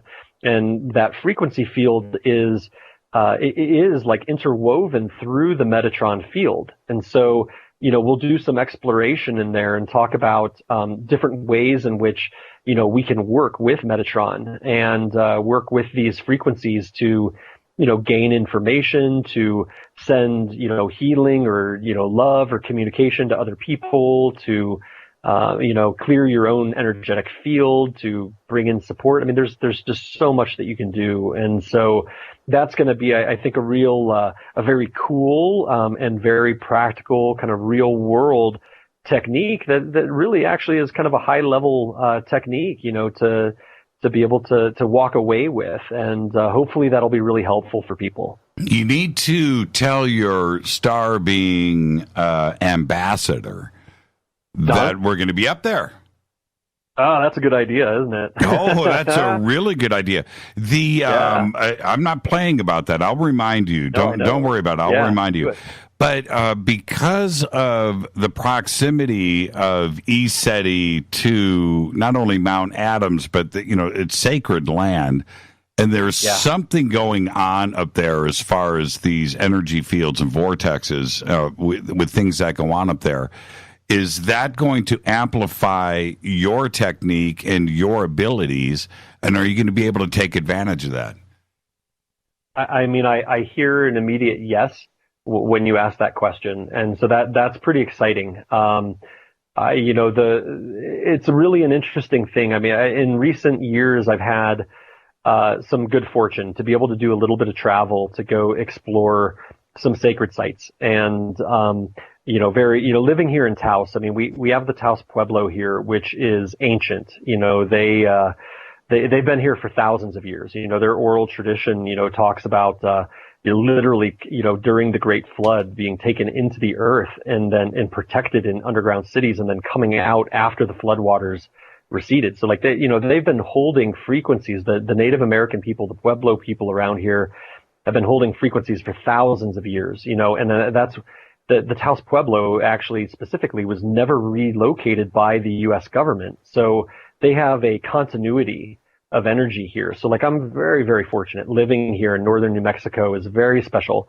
Chaco Canyon I've been able to go to, and oh my God, I love Chaco Canyon. Yeah, that's incredible. I have not been there. Oh wow. I haven't, but not only it's the petroglyphs and the art and the things that are there visually, but it's also the way that it was built. Some of it, some of the design work. Certainly astrological. There's that part of it. Oh yeah. But high technology, high intelligence. Absolutely. I mean, it's one of these things, until you actually go there and experience it, it's hard to understand that the technology that was employed, even though on the surface it just looks like stacked stones, millions and millions of stacked stones. Right. But the technology that is there is involving quantum fields. It's involving sound frequency, amplification of sound frequency. I mean, these were incredibly, incredibly advanced beings that were there. And, so Chaco Canyon's kind of in the backyard in a way. It's about 3.5 hours away. And I've been down to Peru, like I mentioned, I this last October, I went down to Teotihuacan outside of Mexico City. And at all of these locations, there's absolutely something to the theories that people put forward, whether it's Graham Hancock or, John Anthony West or, all of these other researchers, Carl Monk, talking about this universal light grid that is moving through the planet in these natural energetic centers that the ancient ones fully understood. And they understood it in a way that we are just barely beginning to scratch the surface.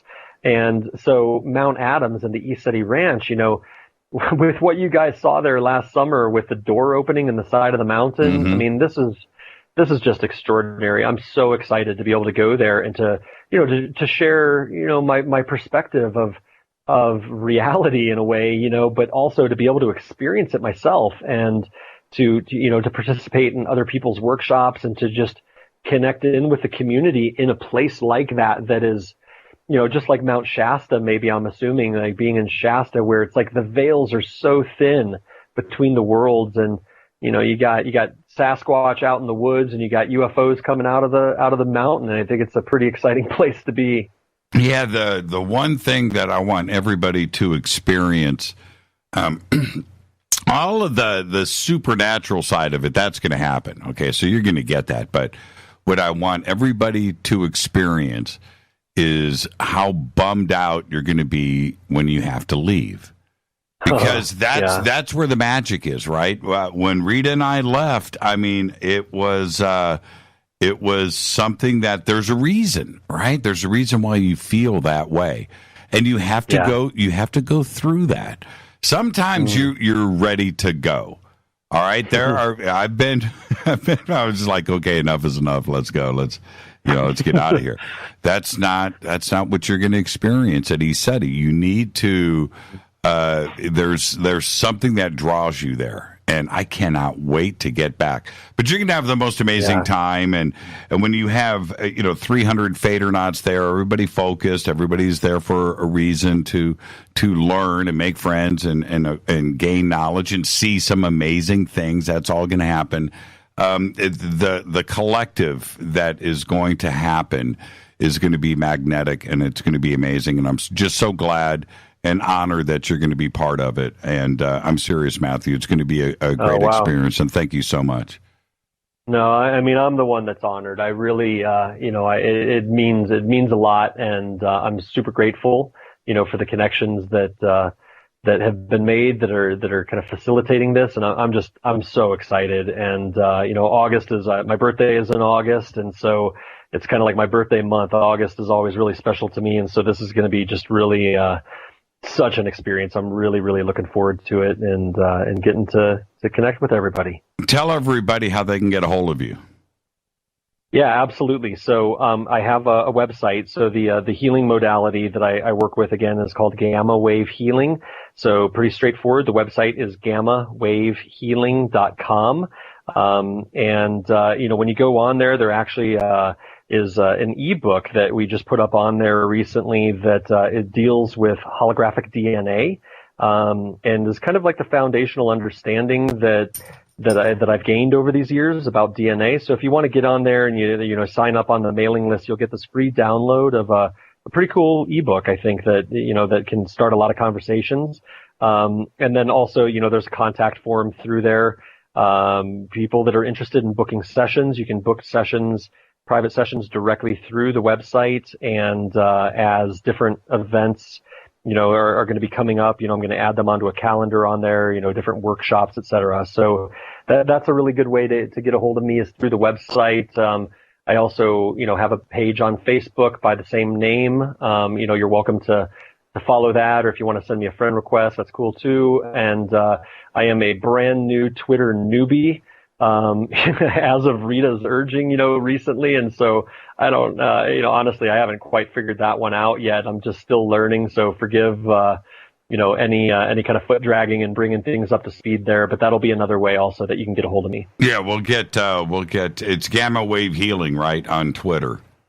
Yeah, I think that the name is, I apologize, when I registered, I didn't realize that they auto-generated the handle for me, and it was Matthew 387246 or something ridiculous. And so I went in there and I changed it. And so right now it's Matthew Gamma Wave, just WAV. So Matthew, GAMMA WAV, and that should be the functional Twitter handle now. So yeah, we've got it all up there, man. It's all good. Awesome. All right. Cool. Thank you so much, Matthew, and looking forward to it. We'll see you in August. We'll get you on the show before then, of course, and I'll remind you to make contact with the ambassador. Tell her, she's got to know that they need to do a drive-by and, flash the high beams, okay?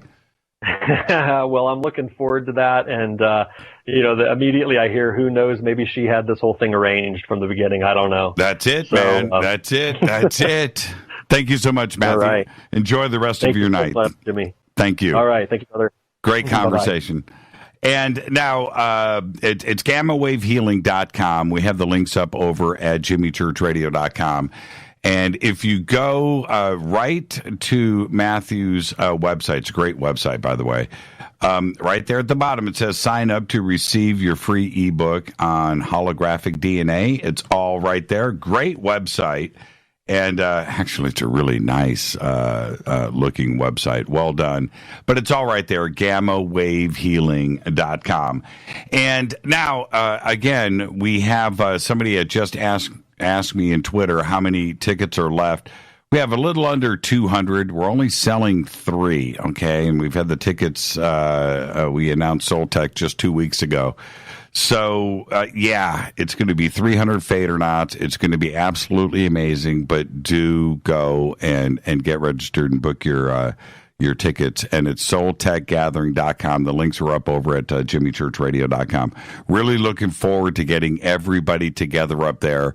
We've got so many things. We're going to have, of course, we're going to be teaching every single day, but at night, we've got some nighttime things and events planned. And, of course, we're going to have the Skywatch out in the Skywatch field every single night.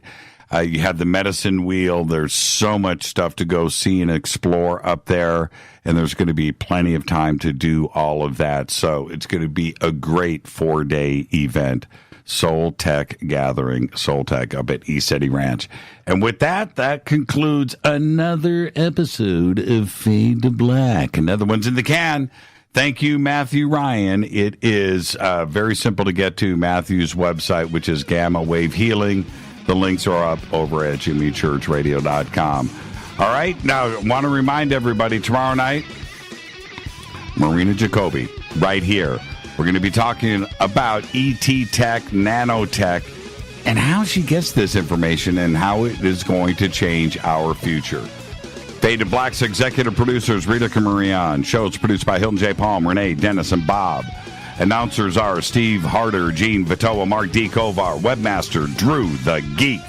Music, Doug Aldrich. Intros, Spaceboy, spaceboymusic.com. Fade to Black is produced by KJCR for the Game Changer Network, and syndication is KGRA, The Planet. This broadcast is owned and copyrighted 2018 by Fade to Black and the Game Changer Network.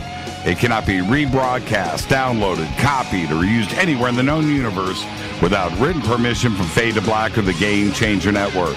I'm your host, Jimmy Church. Follow me on Twitter at JChurchRadio. Until tomorrow night, everybody be safe. Go Beckley Tepe.